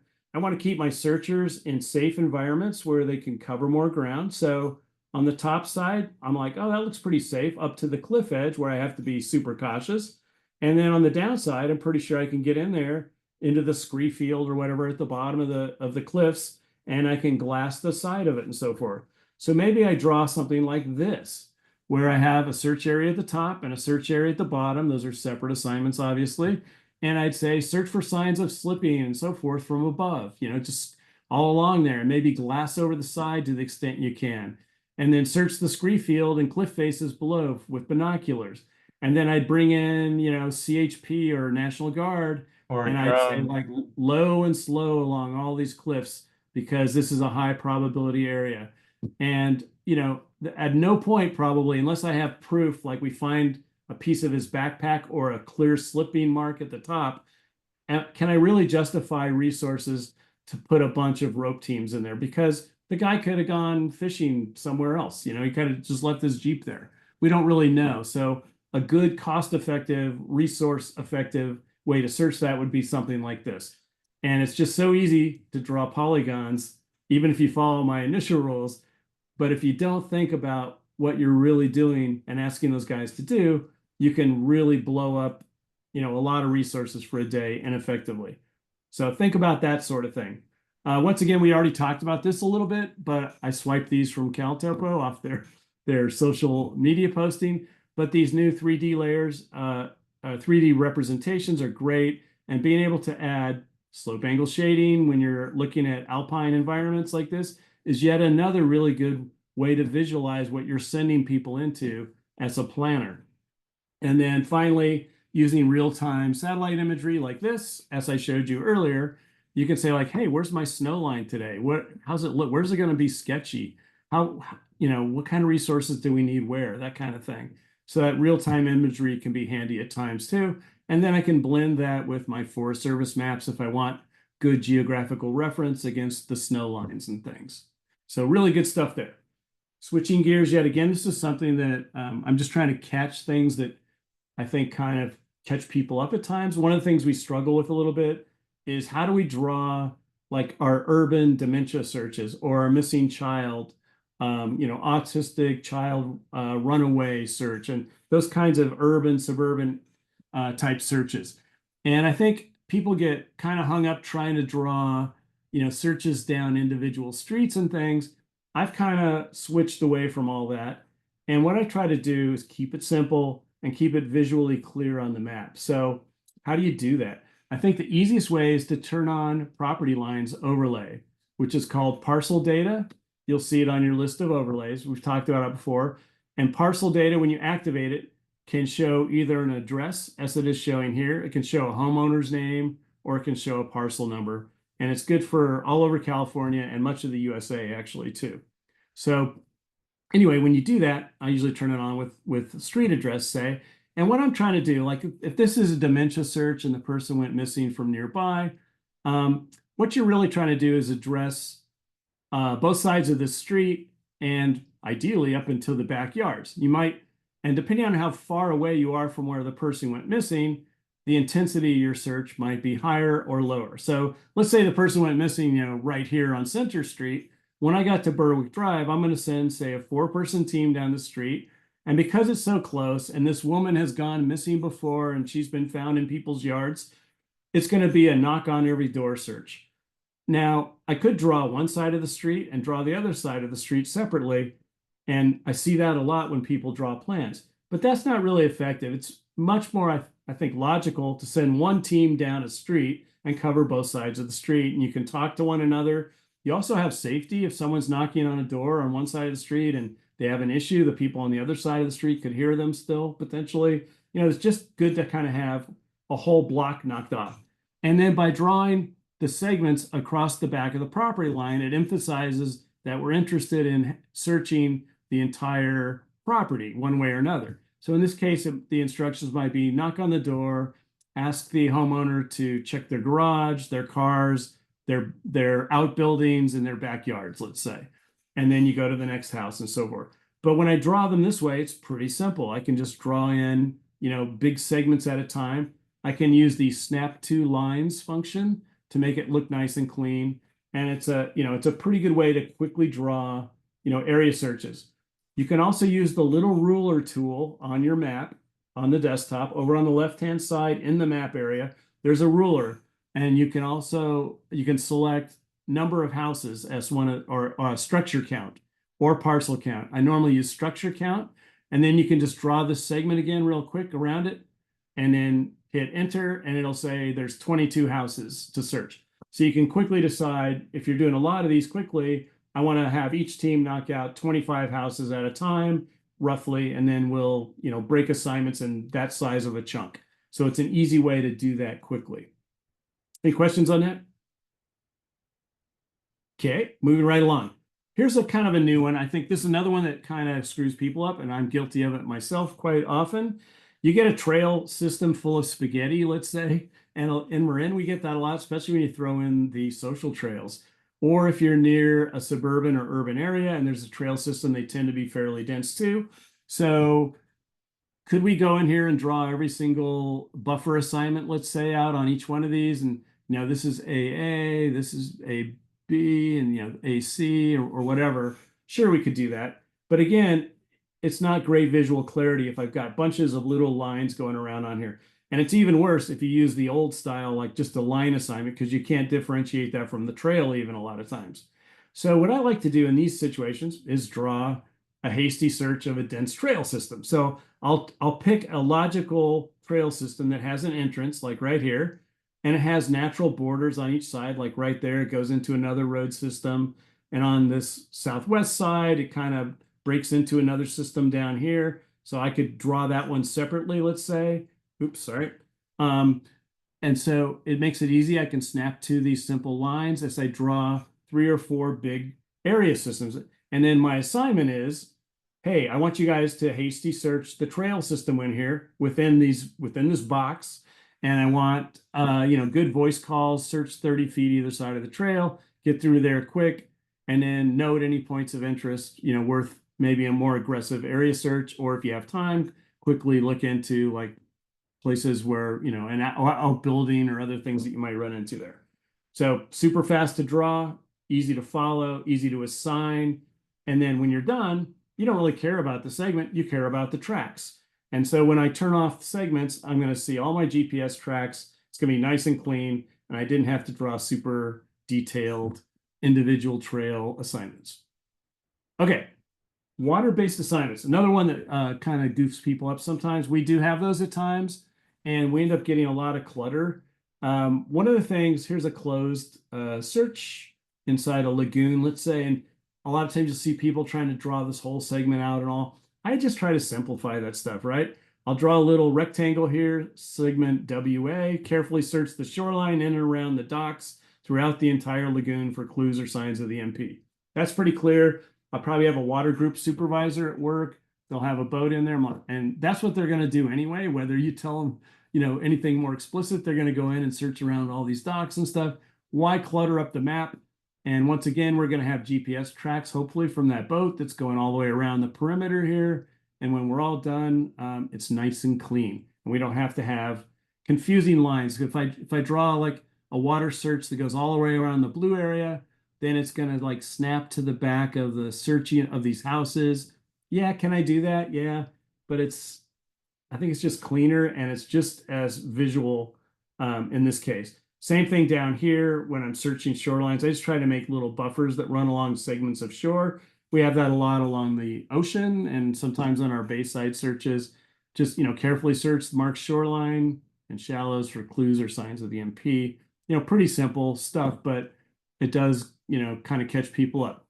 So K9 Rich, assignment. just back on the water, I would say the other thing is the benefit of the little square is, CalTopo isn't going to necessarily match our tides. So if you're trying to Right. have a real specific perimeter, it may not match up at all with where the water is currently. Great point. Yep. Very good point. All right. K9 assignments. If I had a nickel for every time said, Rich, how should I draw the trailing K9 assignments? Once again, keep it simple as possible. K9s, we don't know where the trailing K9s are going to go. All we can tell them is where they're going to start, right? So we don't need to make anything super fancy here. In this case, here's the PLS for our person. We've got a SIN article, collect SIN articles at the house, and start trailing K9 at the MP residence. And then now you have a simple uncluttered thing. And now I'm going to see a K9 track going all over the neighborhood afterwards, which is exactly what I want. Here's another example in a wilderness situation where we have a fork in the trail, and we know the MP was coming down this. Which way did they go? So go down and work this trail junction. And, for those who've taken search planning classes, we're going to use this assignment at least twice, probably. We're going to send one trailing dog in and then independently send another one in and see if we get a confirmation or a different first observation out of the K9. But anyway, keep those simple as well, too.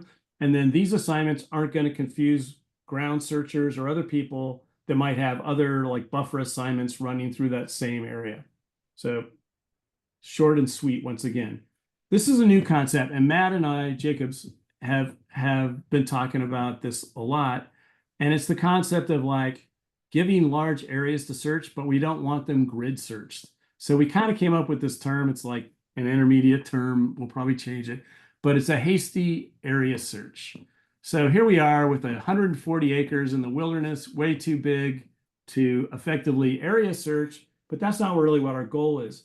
In this particular case, we're interested in searching areas where the person could survive. Maybe it's day 6. So we're still looking for that live find case. And day 6, we're probably only going to find that person if they have water somewhere. So maybe we're going to emphasize water sources. So in this case, emphasizing water sources. And at the same time, we have some red slope angle shading here.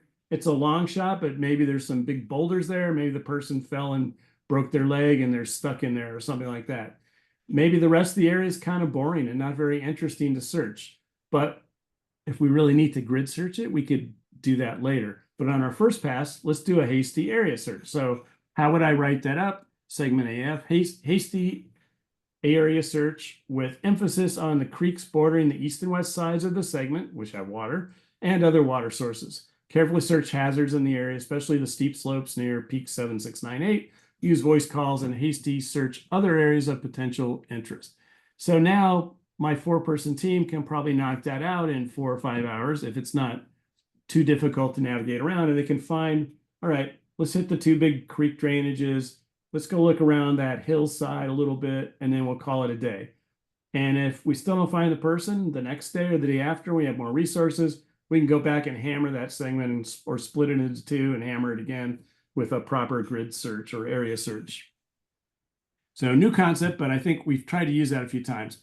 Another concept here, write complete assignments that stand on their own. This is from a search we had out in San Geronimo or that area. So remember, the key thought here is the planner is often not the briefer. So here I am writing my remote plans tonight. I'm tired. I'm not going to the search in the morning. And Jim Freed is there, and Jim's ops chief, and he's going to brief the team in the morning. So he pulls out this assignment, and when we're tired, we write things like search area CA on the map, right? And then we say it's 8 acres, and I have an asterisk here, which means I want 4 people to search it. Okay. I can kind of tell you to go search that, but it's not giving me much of a story. I don't know if it's really been searched before. I don't know anything else. What's a better way to describe that? Well, something like this. Okay, once again, I have 4 people. It's a type 3 ground assignment, meaning it's flat as a pancake. It's fine. I want to grid search area CA bordered by Drake on the south and enclosed by barbed wire fences on the other 3 sides. Spacing is critical. Search for anything that looks out of place.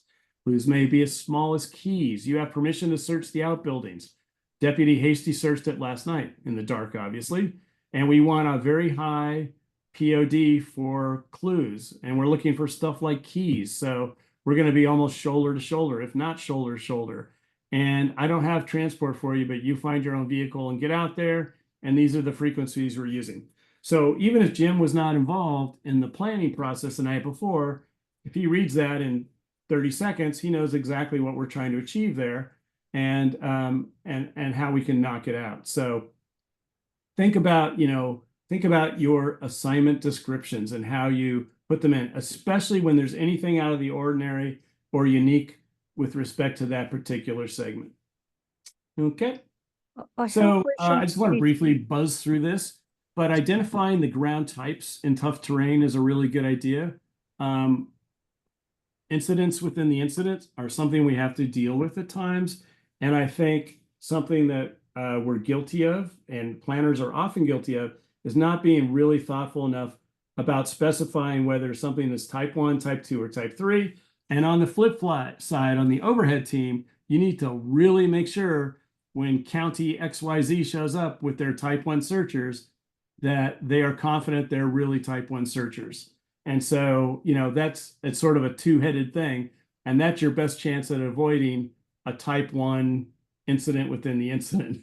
If you send the wrong qualified team in there, or you specify a search segment as type 2 and you send type 3 people in there, or you specify it as type 3, you know what I mean, the other way around, and you send people in there and they're not qualified to search the area. So in most cases, I want to be a little conservative here. If it looks remotely type 1, I will call it a ground type 1, and I will make sure that it's highlighted in CalTopo that way. Area searches are typically, as you know, 2 to 6 people. Over time, I've tended to make them a little smaller and make search segments smaller because of CalTopo. Redeployment's so much easier now. You have more chess pieces to move around out there. Drainages are typically odd numbers, 3 or 5. I often do 3, 1 in the middle, 1 on each side, or 2 on each side. Neighborhood searches, I don't want to spend a lot of time on that, but there tend to be 2 to 5. Do you have a spotter, a safety person, a driver, that sort of thing? And K9s are typically 1 handler and 1 flanker. So if you don't know a lot about planning, you can at least start with numbers like that and kind of work from there.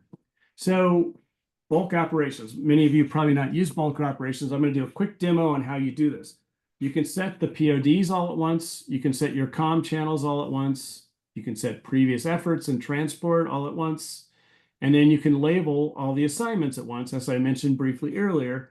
And then you can actually inspect through the bulk operations interface whether your assignments are appropriately sized and so forth. So what I want to do now is kind of switch back real quickly to CalTopo. And then I'm going to go into my example of this. Okay. And this is this not sharing yet? Let me see. Share. Chrome. There we go. All right. Everyone have my search map again? Yes or no? Anybody? Yes. Yep. Thank you. Yep. I just like to make sure before I talk for 5 minutes and then. Okay. So here's a real search for a despondent we had down in Rodeo Avenue exit in Sausalito going up into the headlands here. This was many years ago, but person had been missing for a couple of weeks. And we wrote this up for a follow-up search, and we did sort of a day ahead planning. So this is pretty accurate. So all the assignments in this case are in here. We had an operational period 1, but I didn't show all the assignments for this in this case. We had a lot of HRD dogs and such at this search. So I took kind of an unusual route of making 2 operational periods, operational period 2 ground and operational period 2 canine. It's not exactly the right way to do it, but it's a good way to break things up because I can then say, if I have specific areas that are going to be canine only or ground only, I can highlight those, right? So you can see in this case, we are focusing the HRD dogs in the highest probability areas, and then we're kind of getting ground searchers going further out, and we're doubling up in some cases. So that's fine. I wrote my assignments here. You can see here, we wrote them all out. I drew them. This is before we had Snap 2, and you can see how funky these lines. I like to keep this because it shows how not to draw clean segments now. If I were a searcher coming on, I'm like, man, these guys didn't spend much time drawing this out. This is pretty sloppy, right? Like, who's searching this trail, right? Nobody, technically. I mean, it'll get searched, but nobody's on the trail. So using Snap 2 is really important. In this case, snap 2 lines of your adjacent segments, and then you'll get nice, clean borders.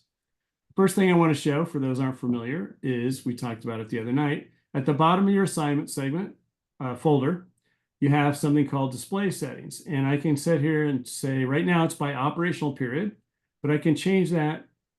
You can't see the whole pull down probably, but I can change it to random. And now we have random colors. If I'm printing maps, I always want to use random colors, okay? So here we go. So now I've got my segments drawn up, and I want to do things. I want to put segment letters in each one, and I want to put my comms channels and all that, and so forth. So if I click on bulk operations, actually, let me show it if you haven't done it. Down at the bottom of the assignments folder, there's bulk ops. I click on that, and I get this little spreadsheet looking thing, right? The first thing you should note, which is not obvious, is that you can click on the headings of any column, and it will sort by whatever's in that column. So it's pretty handy. Segment size or resource type or whatever, or assignment letters or numbers, of which I have nothing, at the moment. So in this case, the first thing I'm going to use this for is to look at my assignments and see if they are reasonable in size. So in this case, we're looking for someone who's been missing quite a while. So you're probably looking for articles of clothing here and there and that sort of thing. So if I look at these segments, I can go down and see how big are they. And you can see my smallest one's 7 acres, and I got canines in there. I'm working up to bigger ones for my ground teams. It's all type 3 ground, which I'm fine with. And then I'm going up to, 60 acres or so, which is probably a 3-hour assignment or so in our headlands environment, maybe 5 hours on the upside, depending on how much dense brush there is and stuff. And you can see on these bigger ones, where they're bigger, I actually put in 6 people per team, which makes sense. And on the smaller ones, I've got 4 people per team in here. So I manually went in and put in each of these team sizes, and I'll show you why I did that in a minute. And then over here, the first thing I need to do is go ahead and letter up these segments. So how do I do that? What I do— Rich, I have a question. Yep. If you sort this by whatever, operational period or resource type, Yep. does that have an effect on how it's going to number the assignments? Yes. Okay. It's right now it's gonna order them from top to bottom, however they're sorted here. So in this case, my canine assignments are gonna be the first letters, and my ground are gonna be the next set of letters. I could also say, I want to label my dog assignments as starting with DA, and I could do my ground ones starting with AA, but let's just say I'm going to label them all at the same time. So I click on the first row, I scroll down to the bottom, I shift click on the bottom row, and now I've highlighted all of them just like a spreadsheet. And down here in my menu below here, you see a choice called reletter. And so it'll take that letters, the segment letters, and it will reletter them all starting with segment, let's say AA. And I hit OK, and instantly you see my map is fully populated with all my segments. So that's how I'm doing it when I'm doing remote plans. I do it all in a batch. I see what my highest number one is from my last batch, and then I start my next batch off at the same letter. So that's a good, clean way. I won't get duplicates if I'm careful about this. The next thing I want to do is kind of carefully look through, and I've probably done this manually. What are my high priority assignments versus my low priority, and so forth and so on. Okay, so I've done that. Let's say I like the size of my assignments, and now I can do something else, which is pretty cool. I can go in here and say, actually, let me highlight them all again. Oops, where did AA go? All right, let me highlight them all. And then I'm going to go down here and say change attributes. And I'm going to get a menu that looks just like the 104 form, which you guys have all filled out on a one-off basis as you drew your assignments, let's say. But in this case, I can go in here and change everything. I could put everything into one operational period if I wanted in bulk. I could change all my team sizes to one number in bulk. I could say I want high POD because we're looking for a deceased person, let's say. I can say previous efforts, none, because this is our first big search out there. I can say everyone has to self-transport, okay? And then I can say our primary frequency is going to be, let's say, our repeater VTAC 36R, and that will populate to all of those. And I wrote the plan, so I'm going to put my name here. And I'm going to say all of these assignments are in prepared state, okay? And I hit update. So now if I go over to my menu here, where I can pick any assignment and click the edit button, you'll see that my comms channel has been added in there and all that kind of stuff. And I could go into more detail here. Like I know Carta folks like to use, say, Carta 5. So I'm going to highlight just the dog ones. And I'm going to go down here again to change attributes. I'm going to go into secondary frequency because my primary was VTAC 36. And for Carta folks, I'm going to say you're going to use Carta 5 to talk amongst the dog teams as a tactical channel. So now if I go into one of the dog assignments, which I think we're near the top mostly, see if I get lucky here. Yep, there's a K9 assignment. So I have VTAC 36R and Carta 5. So see how that works? It's easy to bulk populate all that stuff at the end. And if you're doing a bunch of area assignments that are kind of the same warning, same approach, same voice calls, you can have, one set of assignment descriptions that you might put in a quarter of your assignments. So it's a quick way to get your final plan packaged up in a nice way. The last thing I want to show on this is resource requests. One of the things we want to do around 2 o'clock in the afternoon, if we're going mutual aid for the next day, is order our resources. So I'm going to go down to the bottom here, and I'm going to go into 104 forms. And I'm going to go in and say, I want the 104 summary for deployment. And I'm just going to briefly touch on this and not go into great detail. But what this does is it gives you your manpower requirements if you're going to tackle all of your assignments in one go, okay?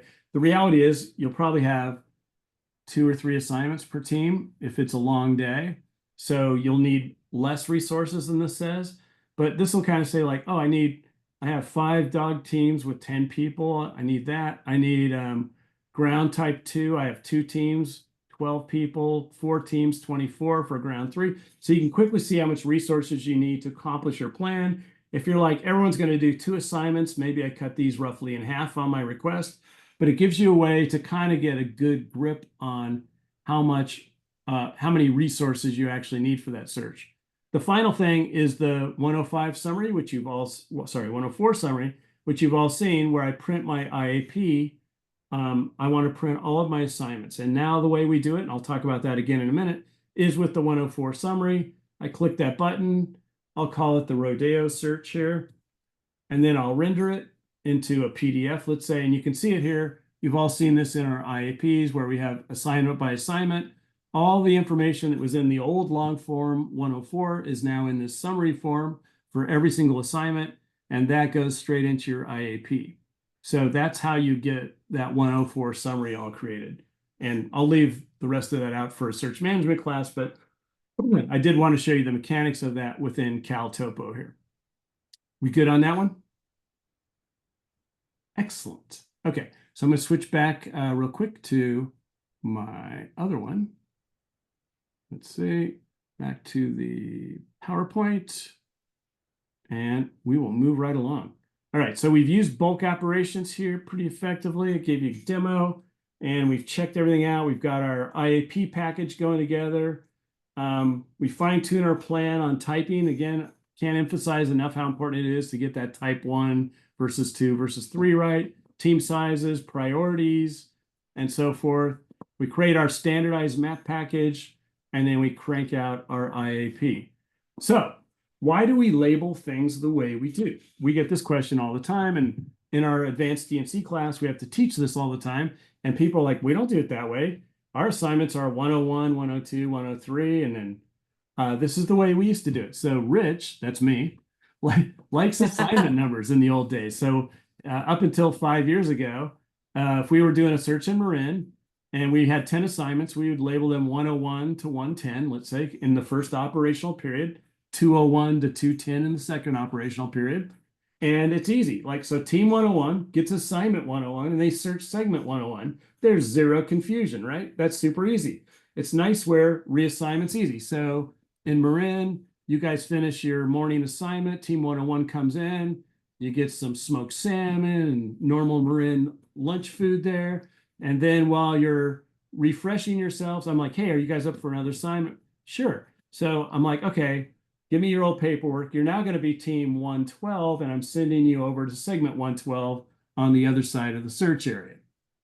It's still very clear, right? So Matt Jacobs, on the other hand, who lives up in Truckee, he's like, I don't know how you guys do that. It doesn't work. I'm like, it works great. So we would have this running argument.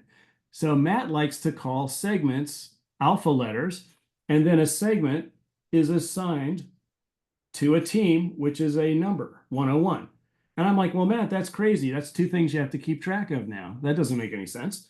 And it turns out it does, actually. I caved in after a long battle on this. And it took me a while to figure out why that is. And the reason is, if you're remotely reassigning teams, this is a much better way to do it, because in the Marin example, where everyone came back to the command post, I can give you fresh paperwork. You have a new sheet of paper that says, this is my new team number. Comms has a new sheet that says, this is your new team number and the new members on the members on the new team and all that.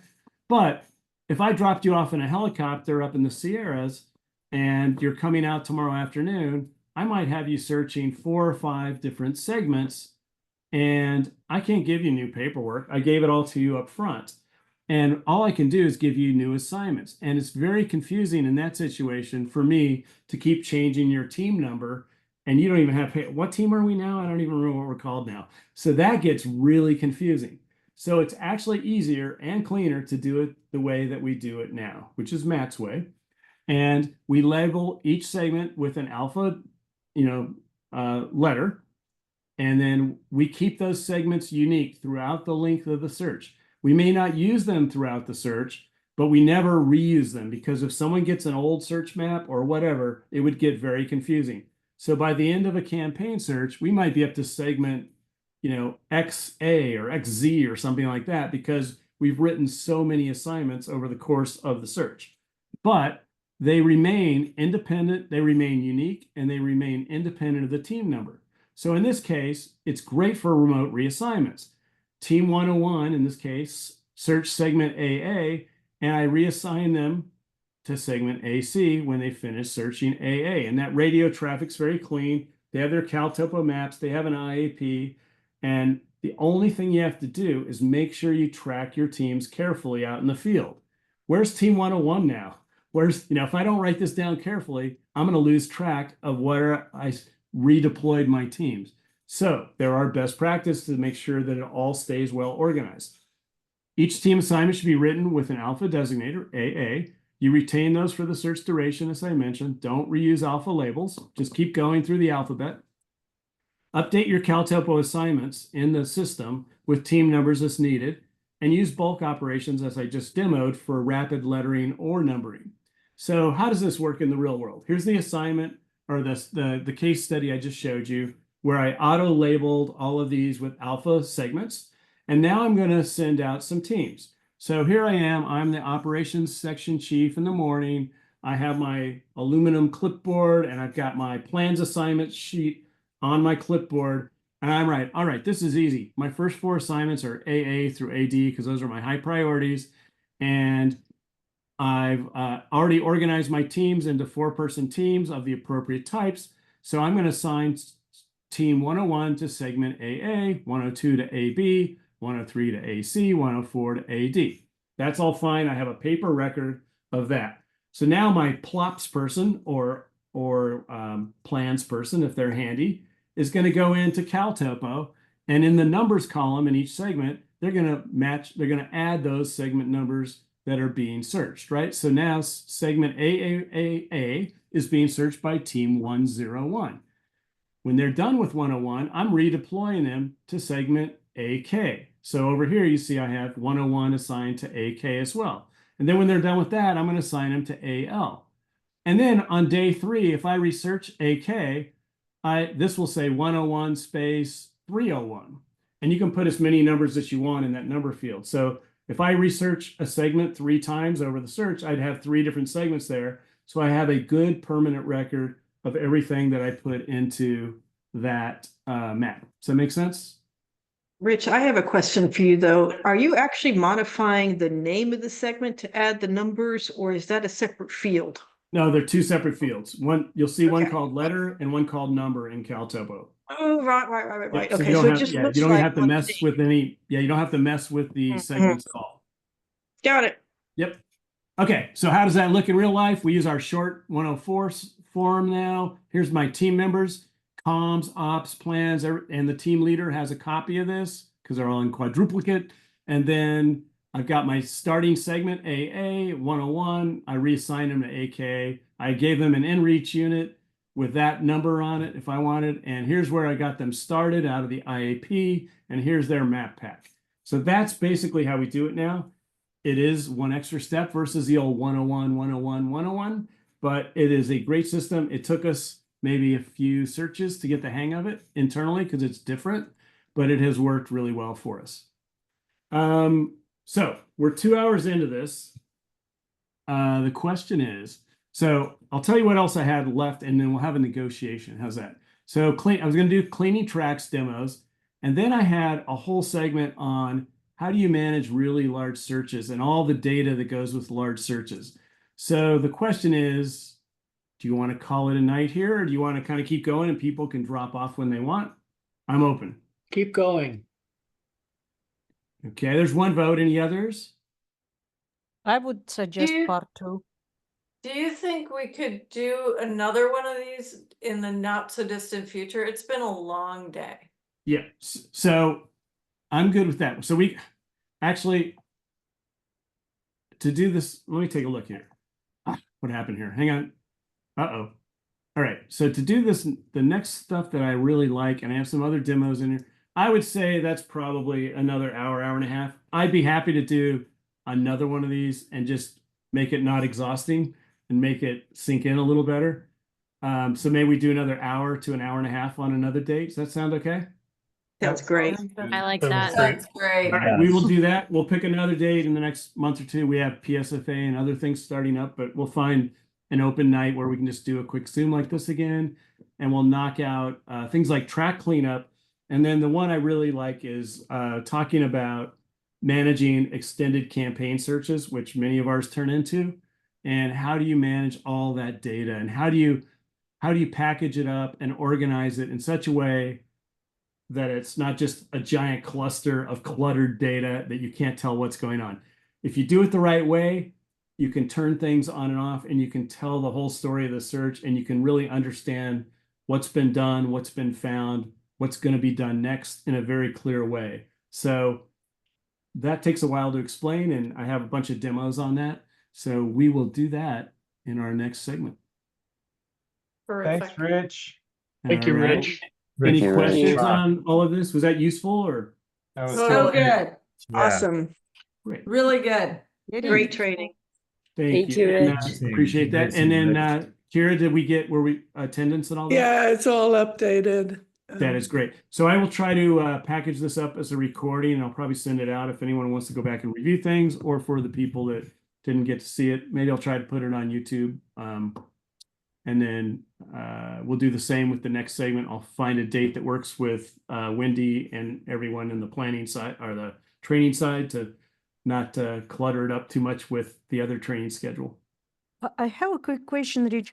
Sure. Where you have the team assignments and you have all the details, like what needs to be searched and such, is there a Yep. template from CalTopo which can pre-populate those assignment sheets, or someone just manually writes down when they hand them out to teams? So yeah, so anyone can feel free to drop off if they want. I'll go back and go. So I'm not sure I follow that entirely, but I'll bring it back up. Hang on a second. So let I me think she's share- talking about assigning people, and that needs to be handwritten. No, I Oh, think you're she's talking about talking the about actual the people? verbiage of like, Like over here? Yeah. Yeah. So I'm here's talking about here's an this. assignment, okay? And then the verbiage goes right here. Oh, okay. See that? And I was wondering if this information can be automatically forwarded to the actual template, which we can print out and give teams out in the field. Yeah, this someone has goes, to write it this down. information goes straight into the 104 summary forms. So like if I go, it's on the IAP, Elena. yeah, it's not, On so if the I go, IP, but okay, but yes, watch. So if there's two ways I can do this. The old 104 forms right here, just for clarity. Whoa. Or not. Or not. Okay, didn't like that, did it? Maybe that's gone now. I don't know. I don't think it's supposed to be gone. All right, so I'm going to go down here. I'm going to do the 104 summary. All right, so in this case, everything that's associated with that assignment in my map is available here. A shape of the search area, the description of what you're supposed to be doing, how many searchers I'm sending, the size of it, the priorities, the comms channels, previous efforts, transportation, everything is there that's in the electronic side. Is that what you're asking? yes, but you also have another form, and I was wondering if that other form can be populated with this information. Oh, the old style 104? Yeah, the one you had in the present, the one we. Oh yeah, so we don't filled use out. that one anymore, but it's sort of, I was using it for historical let me try that again. So that is called the 104 assignment form, which is not working right now for some reason. But yes, you can do that too. The But long it could form be can be generated. populated the same way. But the reason we got rid of the long form is it doesn't work in an IAP format, and it doesn't have any information that's not already on that summary form in a Yeah. much briefer format. And the beauty of the summary form is that everybody gets all of the assignments. In the old days, we would print that giant form out, we'd hand it to one team and they would go search. They'd have no idea what was going on the segments around them. But with the IAP style and the summary, they can say, oh, I'm doing this assignment. Oh, I hear someone yelling down there. Who's in the next segment and what are they doing? And you And can also have all if that we- information. And if we get reassigned, we have a summary already for another. Exactly. Exactly. That's the logic. Mhm. Awesome, thank you. You are welcome. Any other questions or? All righty then. We will call it a night then. And I'll send out an email with the video once I figure out how to do that. Thank you, Rich. Awesome. All right, thanks everyone. Thanks, Rich. Thank you, Rich. Alrighty. Thank you. Take care. Appreciate it.